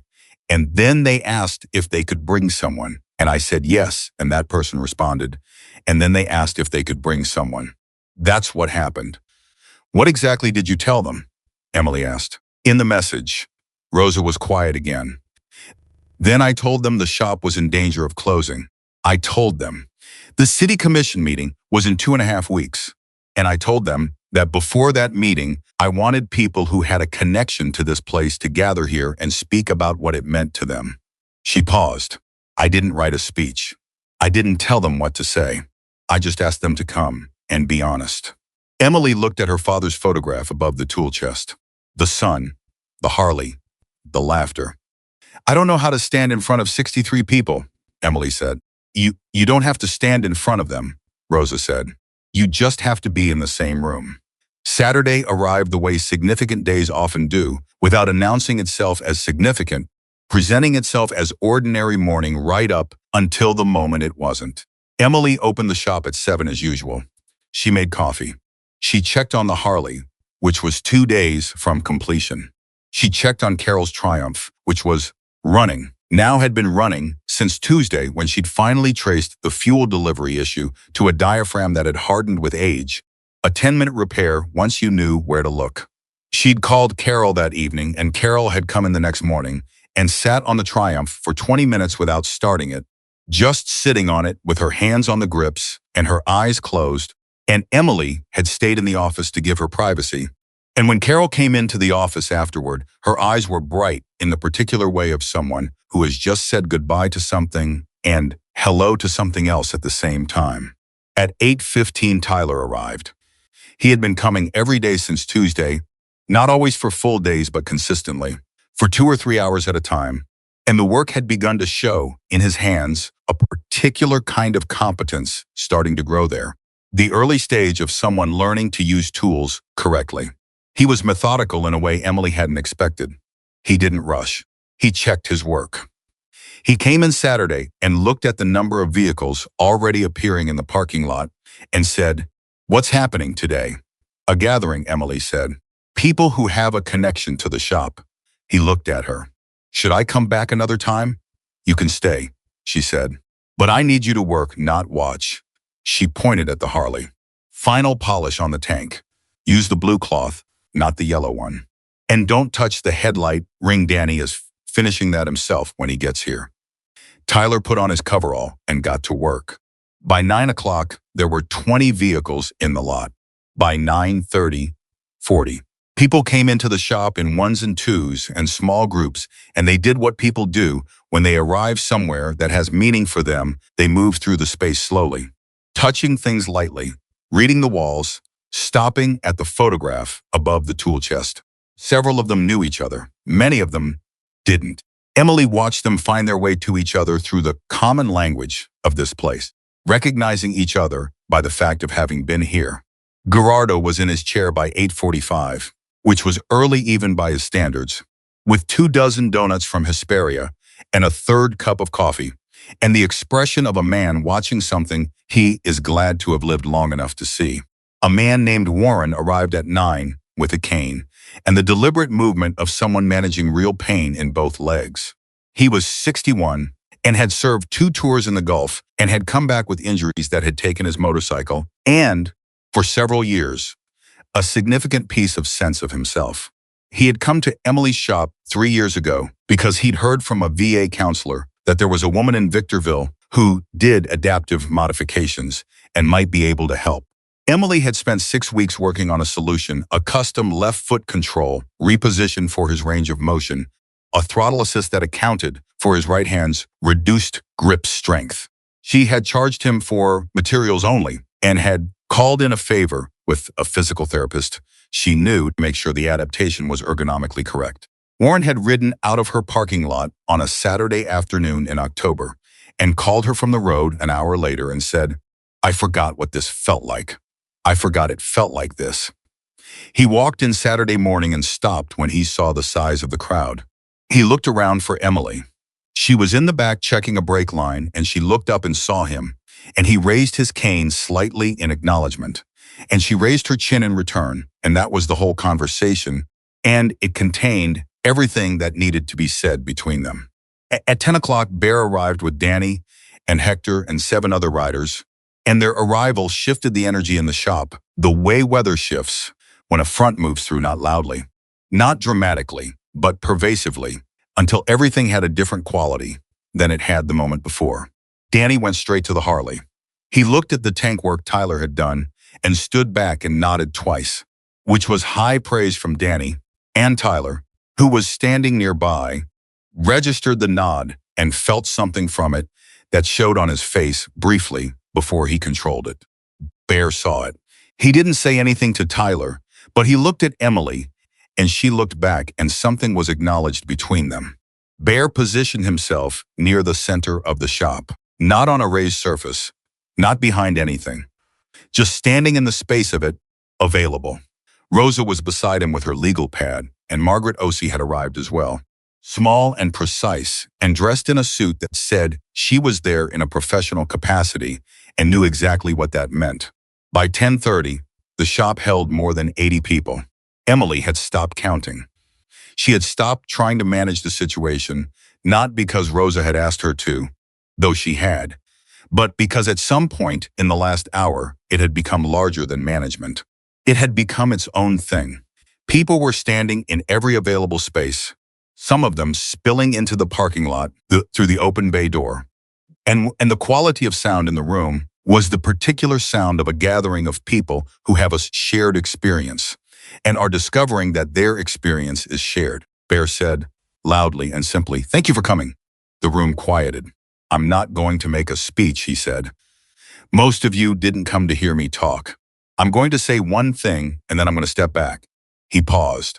He looked around the room slowly, the way a man looks when he wants people to understand he is seeing them specifically, not just generally. This shop is in danger of closing. The property is being sold, and the new owner wants to convert it to residential. There's a city commission meeting in 17 days where the conversion permit application will be presented. Margaret O.C., he gestured to Margaret, is representing Emily's interest. The public comment period is open. That's why we're here today. Not to be angry, not to make threats, but to make sure that the people making decisions understand what they are deciding about. He paused. And the way they understand that is by hearing from you. He stepped back. "So, who wants to talk first?" Silence for 3 seconds. Then Warren raised his cane. He told his story standing. He didn't sit, even with the cane, even though Emily could see from his posture what standing cost him. He told it plainly, without performance, the injuries, the years without riding, the VA counselor who'd mentioned Emily's name, the 6 weeks of problem solving, the Saturday in October. He said, "She didn't ask me my service record. She didn't ask me what the injuries were from. She just looked at the bike and looked at me and started figuring it out." He paused. There are people in this room who never served, who have the same story. Different details. Same thing at the center of it. He looked at Emily. She sees people the way her father saw them, as problems worth solving. Emily looked at the floor for that part. A woman named Delia spoke next. She was 44 and had been a single mother with 2 teenagers and a 1,995 Sportster that had been her deceased husband's, and that she'd been trying to keep running on no mechanical knowledge and no budget for 4 years before she found Emily. The Sportster had gotten to a point where 3 shops had told her it wasn't worth repairing. Emily had disagreed. She'd spent 3 Saturdays on it, taught Delia basic maintenance while she worked, and charged her enough to cover parts. The Sportster was still running. Her older kid, now 19, had learned to ride on it. Delia said all of this in about 4 minutes, quickly, because she had said it to herself many times and knew exactly what mattered in the telling. Then a man named Jorge, who ran a small landscaping company in Apple Valley and whose entire business had, at one point, depended on a work van and a motorcycle, because the van's transmission had died the same week as his mother's hospitalization, and he'd needed the bike to be reliable, and it wasn't. Emily had done a rush repair on a weekend, refused overtime charges, and called the parts supplier herself to expedite the delivery. Jorge said, "She told me later she called in a favor to get those parts on Saturday. I didn't know there was a favor to be called in. I didn't know she'd used something she'd been saving." He shook his head. "She never told me." Each story was different. Each story was the same. A veteran from Barstow who'd gotten an ignition system rebuild, and a referral to a therapist Emily knew through the VA volunteer network.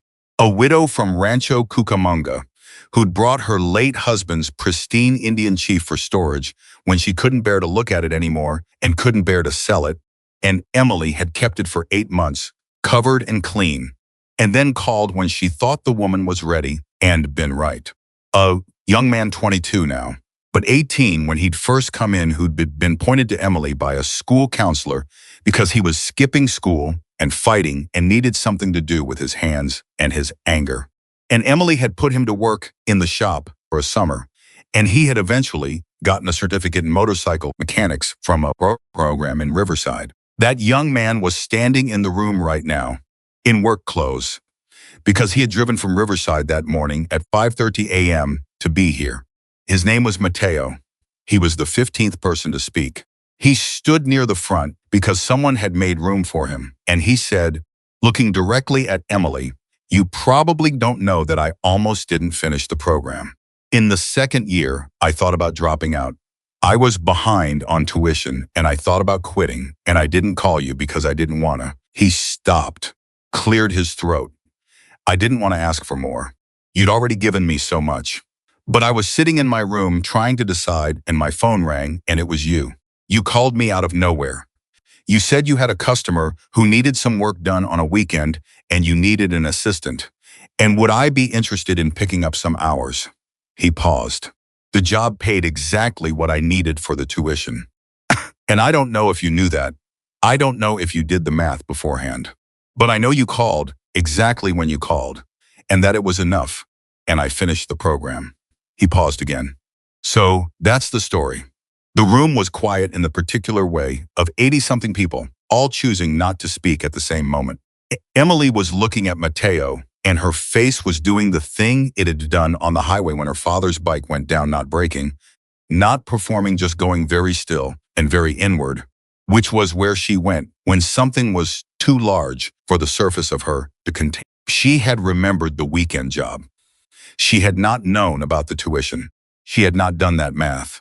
She had called because she'd need a second set of hands, and Mateo had been the first person who came to mind because he was the most reliable young mechanic she knew. She had not known. Bear was watching her from across the room. He caught her eye and held it for a moment and then looked away, giving her the privacy of processing it without an audience in the place that mattered. It was during the moment after Mateo sat down that Kenneth Marsh walked in. Nobody had invited him. Nobody had told him the gathering was happening. He found out. Emily would later learn because his attorney Peterson Avery had received a copy of Margaret's filing and had called Marsh at home to discuss it. And Marsh had looked up Emily's address and driven 40 minutes from his house in Highland and walked into a room full of 80 people he hadn't known existed. He was 68 years old, gray-haired, trim, the way of someone who had been athletic when he was younger and had maintained the habit without the same purpose. He wore a button-down shirt and carried himself with the bearing of a man accustomed to being the most significant person in a given room and was currently recalibrating that assumption in real time. He stopped just inside the door. The people nearest the door noticed him first, and a ripple of awareness moved through the room, the way awareness moves through crowds, not dramatic, not loud, but directional, turning in sequence until most of the room understood that someone new had arrived. Bear noticed. He didn't move toward Marsh. He just became very still, which was Bear's version of heightened attention. Margaret O.C. noticed. She moved 2 steps to her right, positioning herself at a slight angle, and Emily recognized this as the deliberate repositioning of someone who knows exactly where she wants to be when a conversation starts. Emily noticed because she noticed everything in her shop, always had, even in the middle of something else. She saw Marsh in the doorway, and she saw him reading the room, the riders, the veterans, the ordinary people, filling every available inch of space, and she saw the moment he understood that he had miscalculated something. She walked toward him. The path between them opened without being asked. People shifted without being told to, creating a corridor through the crowd, the way water parts around something moving through it. And Emily walked through that corridor and stopped 3 feet from Kenneth Marsh and looked at him. "Mr. Marsh," she said. He looked at her. He looked around the room. He looked back at her. "Miss Carter," he said, "know about..." He gestured at the room. "I know," she said. "Would you like to stay?" He blinked. Whatever he had expected her to say, it had not been that. He stopped. He looked at the crowd again, at the faces watching him without hostility, but without neutrality, either watching him with the clear-eyed attention of people who understand that he is the person holding a thing they care about. "Yes," he said. "I'll stay." She stepped back and created space for him, and he walked into the room and stood at the edge of it, and the gathering continued. 3 more people spoke after Marsh arrived. Emily noticed that he listened. Really listened, not the listening of someone building a counter-argument in their head, but the progressively quieter attention of someone who is learning something that changes the calculation had been operating with. He heard about Warren and the October Saturday. He heard Jorge talk about the phone call and the parts. He heard a woman named Patricia describe how Emily had told her, after the shop repaired her late husband's Road King, that the bike was too good to sell and too important to sit in a garage, and had connected her with a widow's riding group in the Inland Empire that Patricia now organized herself. Marsh heard all of this standing at the edge of the room without speaking.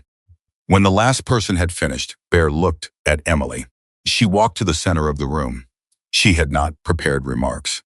She had told Rosa explicitly that she would not be preparing remarks, because anything she prepared would sound like a speech, and this was not a situation for speeches. She stood in the middle of 80-something people and said what was true. My father built this community the way he built motorcycles, she said, one careful piece at a time. He didn't talk about what he was doing while he was doing it. He just did it, and the doing of it accumulated into something larger than any individual thing he ever fixed. She paused. I didn't know that when I kept this shop open after he died. I thought I was just keeping the lights on. I thought I was just doing what he taught me, because I didn't know how to do anything else. She looked at Mateo. I didn't know about the tuition. I want to say that clearly. I didn't know. And that was the hardest thing I've heard today. Because it means that some of what this place has been, I wasn't even fully aware of. She looked at Warren. I just did what was in front of me. That's what my father taught me. Find the problem and fix it. Don't make it larger or smaller than it is. Just do the work. She looked at Kenneth Marsh. I'm not going to ask you to make a decision today, she said. That's not what this is. You can hear from Margaret about the legal picture. But I want you to know, she paused. I want you to know that this building is not valuable because of what it's worth on paper. It's valuable because of what happens inside it. And those are not the same kind of value. And only one of them is the kind you can transfer to a development company in Nevada. Marsh looked at her for a long moment. He said nothing, but he didn't look away.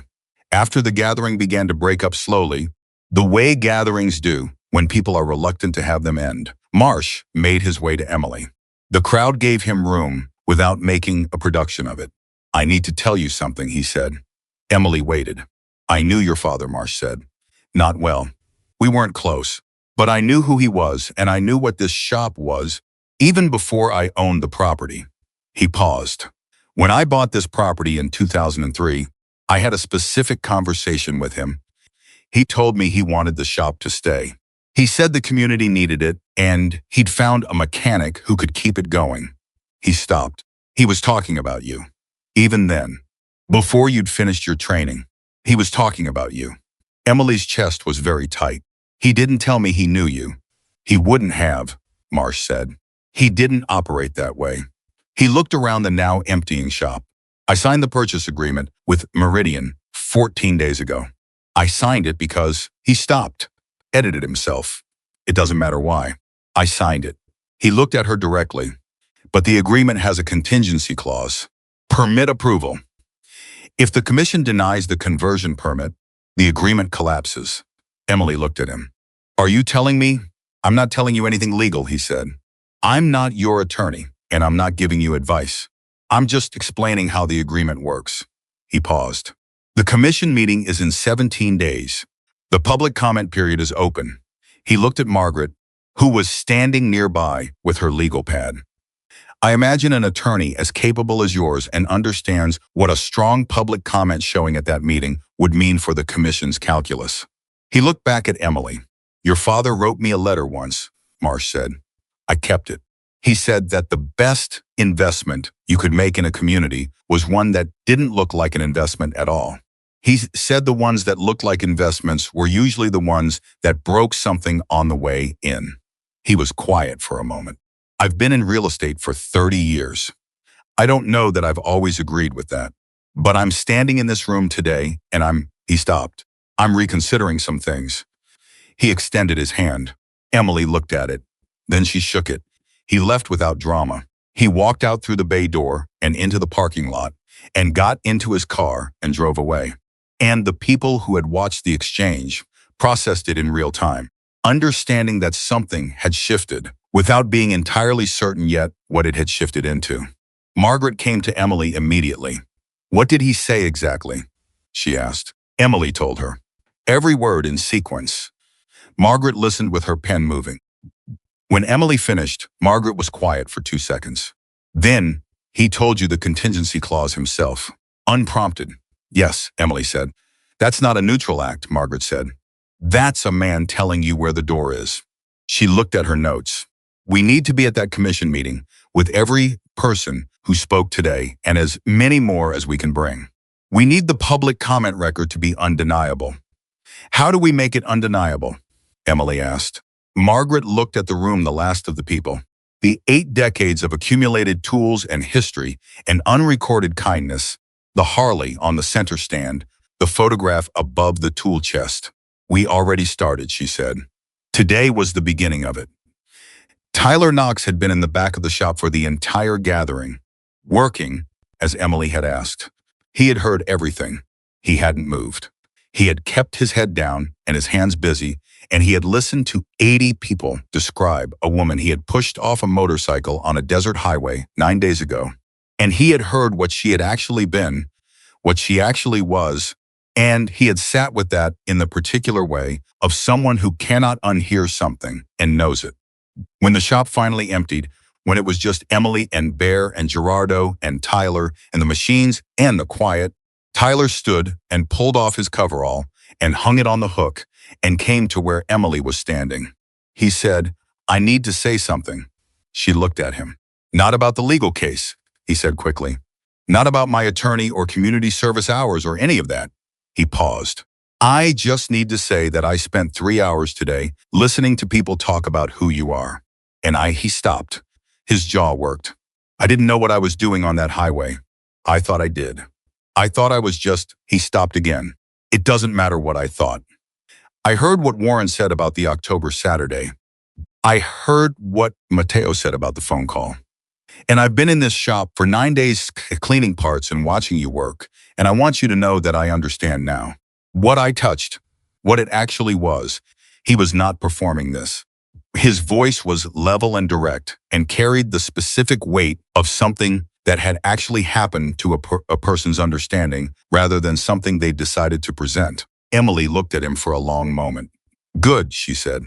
That was all. One word. But the way she said it, not clipped, not dismissive, the full weight of it arriving, told him that she'd received what he'd said and that it had gone somewhere real. Bear from across the shop watched this without comment. Gerardo ate the last donut.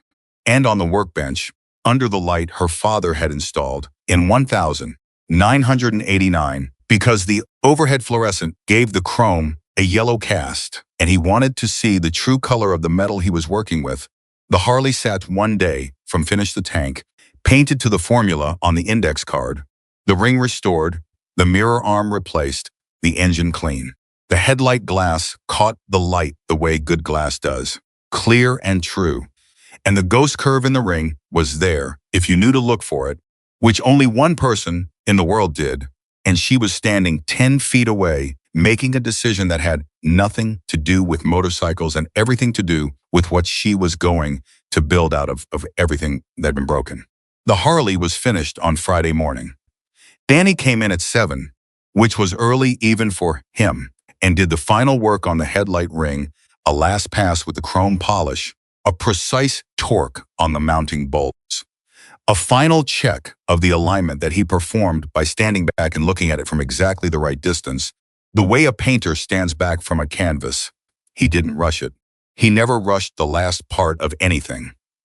Emily stood beside him and didn't say a word because Danny working was a thing that didn't benefit from commentary. When he was done, he stepped back and crossed his arms and looked at the Harley on the center stand. She was complete.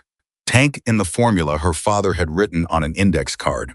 Ring restored to the ghost curve that only Emily could read. Mirror arm replaced with a part that matched the original, a tolerance so small it required a caliper to confirm.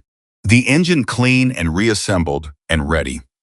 The leather on the seat treated and conditioned back to the color of good saddle leather that had been loved a long time. Well, Danny said. Yeah, Emily said. They stood there for another 30 seconds without speaking, which was the correct amount of time to give something like this. Then Danny said, "You going to start her?" Emily looked at the bike. She walked to it and checked the fuel petcock and sat on it and put both hands on the grips, her father's grips, original rubber worn to the exact shape of his palms over decades of riding, then reshaped slowly to hers over 5 years of continuation. She sat on it with both feet flat on the floor and did not start it yet. She just sat in it for a moment, the way Carol had sat on her brother's Triumph, not performing anything, just occupying the space of something that mattered. Then she kicked it over. The shovel head fired on the third kick, which was exactly what it had always done, which was both reliable and maddening in equal measure, and was one of its permanent characteristics that she would never change even if she could. The engine settled into its idle, that particular uneven lope of a correctly built shovelhead engine that people who don't know describe as rough and people who do know describe as alive.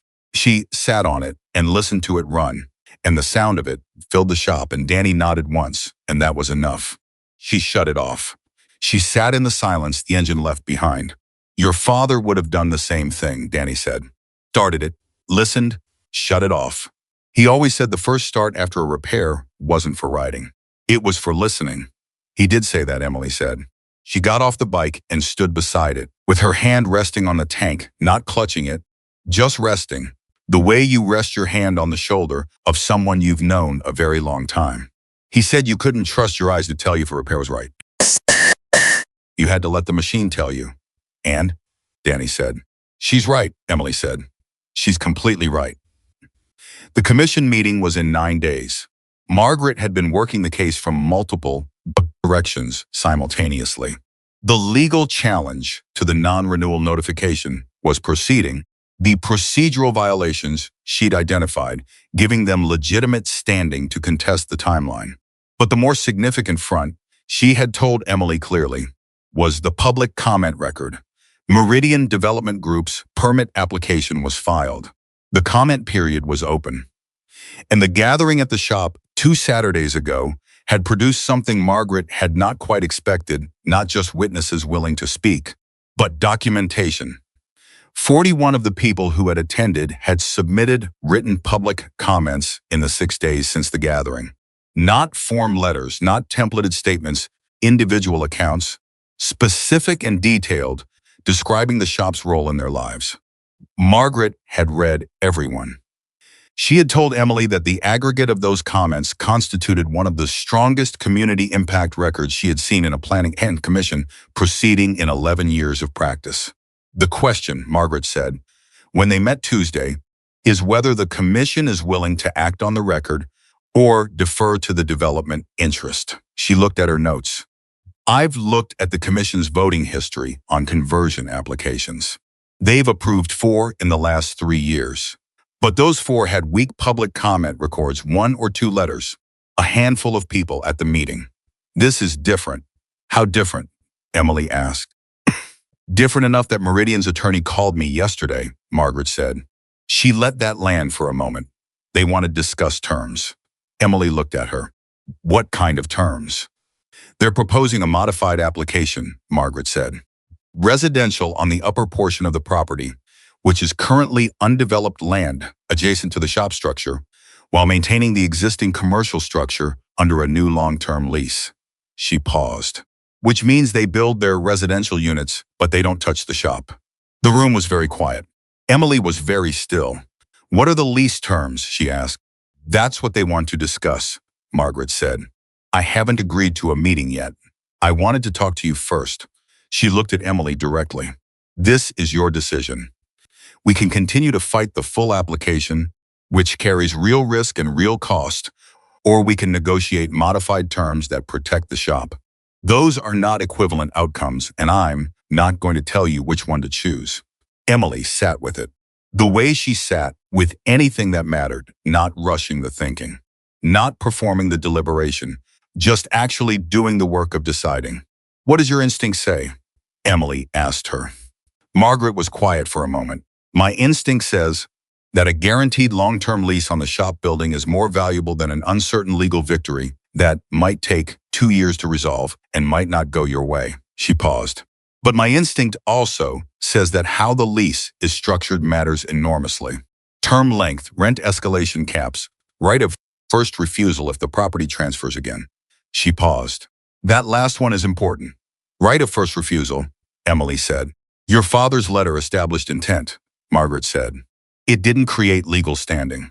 A properly drafted right of first refusal in a new lease would create actual legal standing. The next time this property changes hands, you would have the first opportunity to purchase it. She let that sit. That's the thing worth negotiating for. Emily thought about the index card in the third drawer. The paint formula. The handwriting. Don't let anyone talk you into a shade lighter. Set up the meeting, she said. The meeting with Meridian's attorney happened on Thursday at Margaret's office in San Bernardino. Emily came with Margaret and Rosa. Meridian sent their attorney, a woman named Diane Calloway, who was precise and prepared and had clearly done her homework, and a representative from their development team named Scott Park, who had the practical affect of someone whose job was to make deals feel less adversarial than they were. The meeting lasted 2 hours and 40 minutes. Emily did not speak for the first 40 minutes. She let Margaret work. She watched Calloway and Park, and she listened to the way they framed things, the words they chose, the pauses they took before answering specific questions. She had learned from years of diagnostic work that the pause before an answer was almost always more informative than the answer itself. A machine that hesitated before responding was telling you something about what was happening inside it, and people were the same. Park hesitated before answering the question about the right of first refusal. Emily noted it and said nothing. At the 41-minute mark, Margaret had established the core structure, residential development on the undeveloped adjacent parcel, existing shop building retained as commercial. New lease to Emily at a fixed base rate with a capped annual escalation not to exceed 2%. The sticking point, as Margaret had predicted, was the right of first refusal. Calloway's position was that Meridian couldn't bind future property transactions with preferential purchase rights. It created complexity for their investors, she said. It wasn't a standard provision for a commercial lease of this type. Margaret said that was interesting because she had 3 lease agreements in her file from the last 2 years in the Inland Empire that contained exactly that provision with Meridian-adjacent development entity, and she'd be happy to share the case numbers. She said this pleasantly, without aggression, the way you say something that doesn't need emphasis because it's simply true. Park looked at Calloway. Calloway looked at her file. Emily looked at neither of them. She looked at a point slightly above and between them, which was where she looked when she was listening most carefully. The pause before Calloway's next statement was 6 seconds. Emily counted. We can discuss a modified right of first refusal, Calloway said, triggered on any transfer event, subject to a valuation process aligned with fair market value at time of transfer. She paused. That's as far as we can go on that point. Margaret wrote something on her legal pad. She looked at Emily. Emily said, for the first time in 41 minutes, how long is the initial lease term? Calloway and Park exchanged a look. We were proposing 7 years, Park said. 15, Emily said. Silence. Carter, Park said carefully. A 15-year commercial lease is... My father contributed to the mortgage on this property for 11 years, Emily said. The documentation of that contribution is part of the public record now, entered through the Planning Commission comment period. A 15-year lease with a right of first refusal and a capped escalation rate is appropriate given that history. She paused. You can say no, but I want you to understand that I'm not asking for something unreasonable. I'm asking for something that reflects what this property actually owes to this community. The silence after that lasted long enough that Rosa, sitting beside Emily, drew a very slow breath. Park leaned toward Calloway and said something in a voice too low to carry. Calloway listened. She wrote something on her own pad. She looked at Park. He nodded slightly. 12 years, Calloway said, with a right of first refusal structured as described. 2% escalation cap. And we need a mutual cooperation clause on the construction period for the residential component. Emily looked at Margaret. Margaret said, that's a strong outcome. She said it neutrally, informationally, not as a recommendation. Emily said, yes. They shook hands across the table, and the handshake was the businesslike, binding kind that serious people give when they mean what they've agreed to, and Emily's hand was steady because her hands were always steady. Walking out of Margaret's office into the Thursday afternoon, Rosa put her arm through Emily's for exactly 4 steps, not a dramatic gesture, just brief and real, and then released it, and they walked the rest of the way to the car without talking. In the car, Rosa said, 12 years. 12 years, Emily said. And the right of first refusal, Rosa said. And the right of first refusal, Emily said. Rosa was quiet for a moment. Your father's letter did that, she said. Not as a legal document, as a human document. It changed what the conversation was about. Emily looked out the window at the San Bernardino afternoon, the familiar quality of desert light at 3 o'clock. He knew, she said. He didn't know the specific situation. He didn't know Meridian or the commission meeting or any of the details. But he knew that someday somebody would need to understand what that property meant. And he wrote it down because he understood that some things need to be said plainly in order to be heard. She paused. He was always doing that, leaving things in exactly the right drawer for exactly the right moment. Rosa didn't respond. There wasn't anything to add to that. She just drove. The commission meeting happened on a Tuesday evening. Emily had not orchestrated what occurred in that room. She had told Rosa not to organize it, not to coordinate it, not to arrange people into a sequence or brief them on what to say. She had said, tell them when the meeting is and let them make their own choices. Whatever comes, let it be real. What came was 67 people. They filled the public comment section of the commission chamber and overflowed into the hallway. And the commission chair, a woman named Patricia Holloway, who had been doing this job for 11 years and had a practiced neutrality that served her well, in contentious hearings, looked out at the crowd when the meeting was called to order and took a moment before she spoke that told Emily she was recalibrating. The permit application was presented by Meridian's team. Scott Parks spoke. He was smooth and competent and had clearly refined his presentation based on the negotiated modified application, the residential component on the undeveloped parcel, the retained commercial structure, the new lease. He framed it as a community-sensitive development. He used the word partnership 4 times. Then the public comment period opened. Warren went first again. He stood with his cane, and he told his story the way he'd told it at the shop plainly, without performance. He was 3 minutes exactly. He said, at the end, I'm not here to stop development. I'm here to make sure that what gets built here doesn't erase what was already here. Because what was already here was something that doesn't show up on a property value assessment. It shows up in people's lives. 66 more people followed. Each one had 3 minutes. Most took less.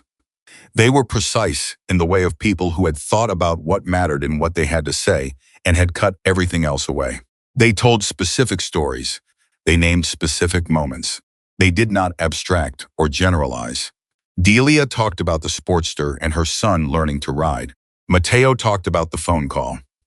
Patricia talked about the Indian chief in storage.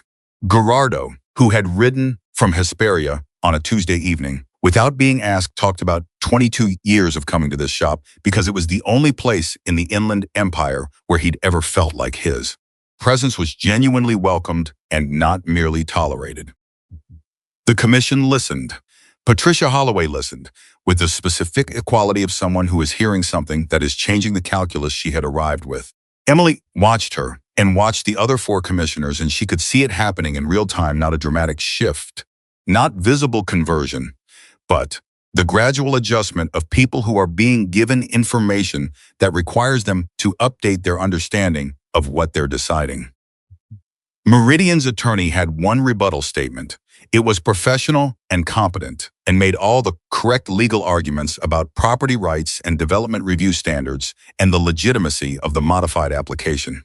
It landed in the room the way correct legal arguments sometimes do when they follow 67 human stories correctly and diminished. Commissioner Holloway called a brief recess. The commissioners returned in 11 minutes. Holloway looked at the modified application in front of her and then looked at the room. The commission has reviewed the modified application as presented, she said, and the public comment record, which is one of the most substantial this commission has received on a conversion application in recent memory. She paused.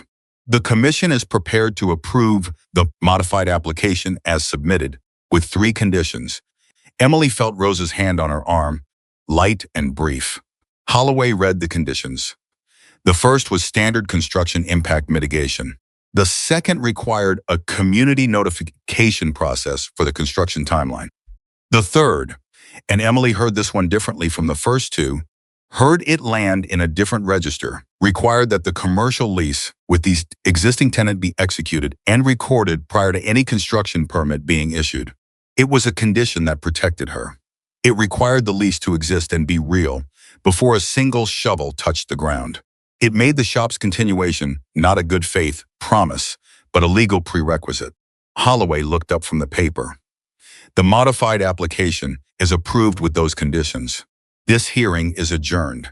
The room did not erupt. It was not that kind of room, not that kind of crowd. What happened was quieter and more real, a collective exhale, people turning to each other, the sound of 67 people processing something together in the particular way of people who came hoping for something and got it, and are now sitting inside the getting of it. Bear put his hand on Emily's shoulder once. He didn't say anything. He didn't need to. Outside the commission building in the parking lot, Tyler Knox was waiting. He had not come into the meeting. He had driven there. Emily had not told him about it, had not invited or uninvited him, had simply done what she always did and let him make his own choice, and he had parked and sat in his car and decided he had no standing to be inside that room, that he could not be one of the 67 people whose presence was a statement about what the shop meant, because his presence in that context would be the wrong kind of wait. So he had sat in the parking lot and waited, which was its own kind of decision. When Emily came out, he was leaning against his car with his arms crossed, and he looked at her face as she came through the doors, and he read it immediately, correctly. The way someone reads a face when they've been paying attention long enough to know the language. "You got it," he said. "We got it," she said. He nodded. He was quiet for a moment. Then he said, "I have my sentencing hearing in 3 weeks. My attorney says the community service record and the other things are going to factor in." He paused. "I'm not telling you that because I want something from you. I'm telling you because you should know what it looks like from where I'm standing." "What does it look like?" Emily said. He thought about it. The parking lot was emptying around them. People moving to their cars, the Tuesday night settling into ordinary darkness. "Looks like I came very close to being the kind of person I'd have been ashamed of later," he said. "And the only reason I got any distance from that is because of what happened after that night. Not the legal part, the shop part." He paused, the people who came and said what they said. Mateo talking about the phone call. Warren with the cane. He looked at her. "You gave me a coverall and a parts pile and told me to work. And that was the thing that actually did something." Emily looked at him for a long moment. "You want to know the condition I'm going to ask the DA for," she said. "At your sentencing." He looked at her carefully. "You're talking to the DA. The victim advocate asked if I wanted to submit a statement," Emily said. "I'm submitting one." She paused. "I'm asking that your community service hours be completed in a vocational training context, specifically a mechanics certification program, if you're willing." She watched his face. "Because you spent 12 days in my shop, and I watched your hands. You have instinct. You check your work. You don't rush the last step." She paused. "Those are not common qualities, and they're the ones that actually matter in this work." Tyler Knox, 23 years old, standing in a commission building parking lot on a Tuesday night, was quiet for long enough that Emily could see him working through something that mattered.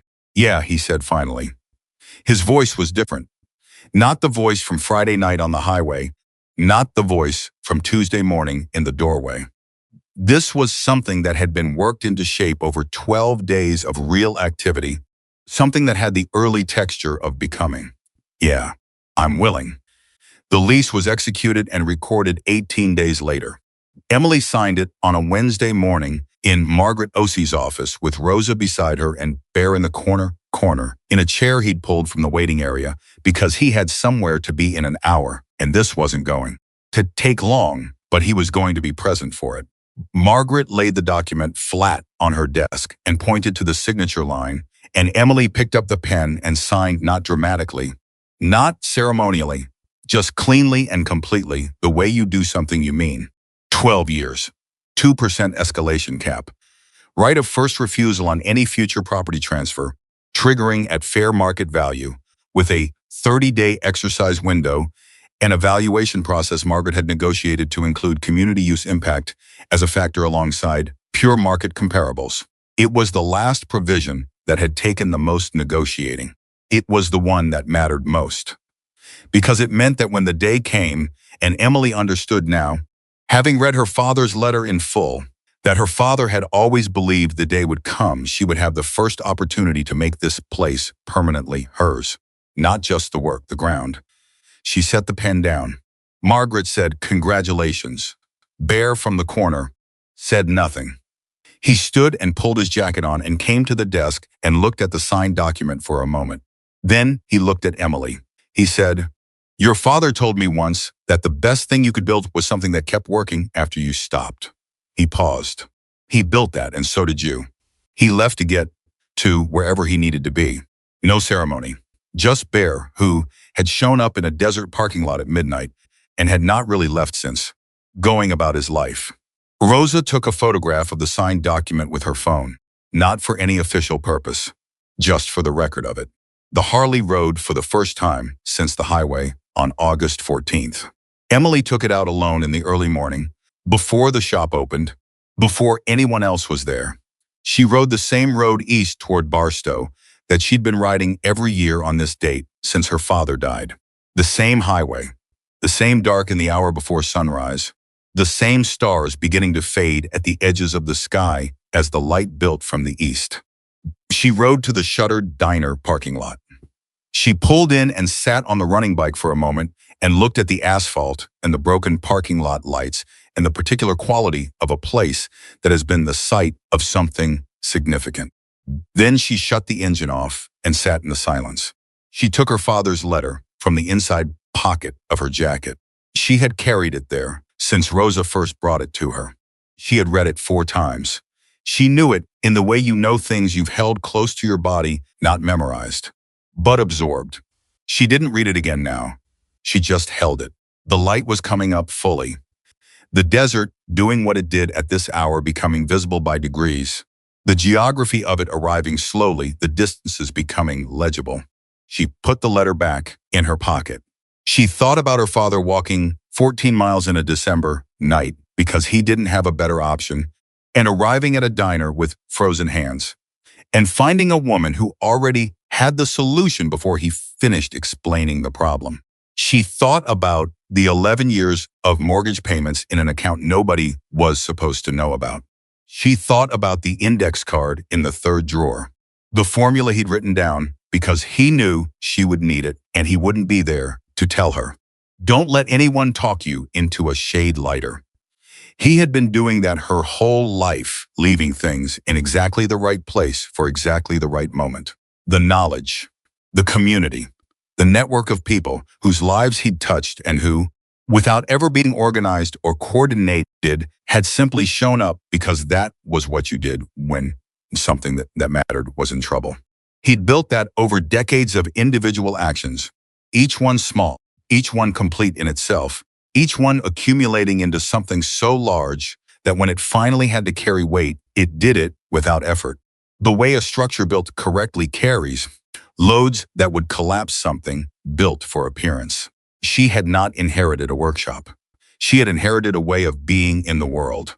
She sat on her father's motorcycle on the restored seat with the repaired ring glinting in the early light, and she understood this with the particular clarity of something that had been true for a very long time and had finally found the moment to be spoken aloud, not to anyone else, not for anyone's benefit, but for her own, in the private language of a person who has just understood what their life actually is. Mateo was enrolled in the mechanics certification program in Riverside. Tyler Knox had begun the same program 2 weeks later, driving 40 minutes each way from Barstow, because he had no closer option, and because Emily had told him that people who do real things generally don't get to do them conveniently. He had not argued with this. He had simply started driving. Carol Puentes had ridden her brother's Triumph for the first time 3 weeks after Emily got it running. She had ridden it around the parking lot of the shop twice at low speed, very carefully, with the expression of someone doing something both terrifying and necessary. Then she had ridden it out onto the street and gone around the block and come back and parked it and sat on it without moving for several minutes.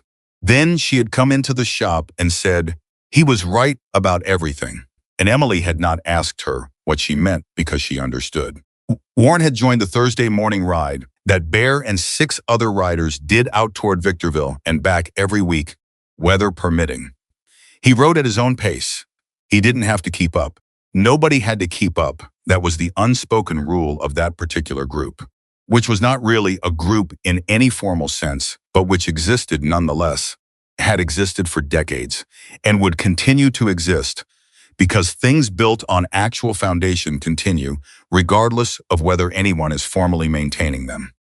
The commission meeting public comment record had been submitted to a rider advocacy organization in Sacramento that used it in a policy brief on community commercial space preservation. Margaret had sent Emily a copy with a post-it note that said simply, "Your father's letter is cited on page 4. Emily had put the post-it in the 3rd drawer beside the index card. She kicked the Harley over in the diner parking lot. It fired on the 3rd kick, which it always did and always would. She sat in the idle for a moment, listening the way her father had taught her to listen, not for the problem, but for the rightness, for the sound of something working the way it was built to work. She heard it. She put it in gear. She rode back toward Victorville through the early morning desert with the light full now, and the road clear and 68 years of rebuilt machine beneath her, carrying everything. It carried her father's hands in the metal, her own years in the wear of the grips, and the whole long accumulation of what it meant to be the kind of person who showed up, who did the work, who left the right things in the right drawers for the right moments, who never asked to be found but was found anyway, completely and permanently, by the people whose lives she had quietly, consistently, and without ceremony made better simply by being exactly who she was. That was the legacy.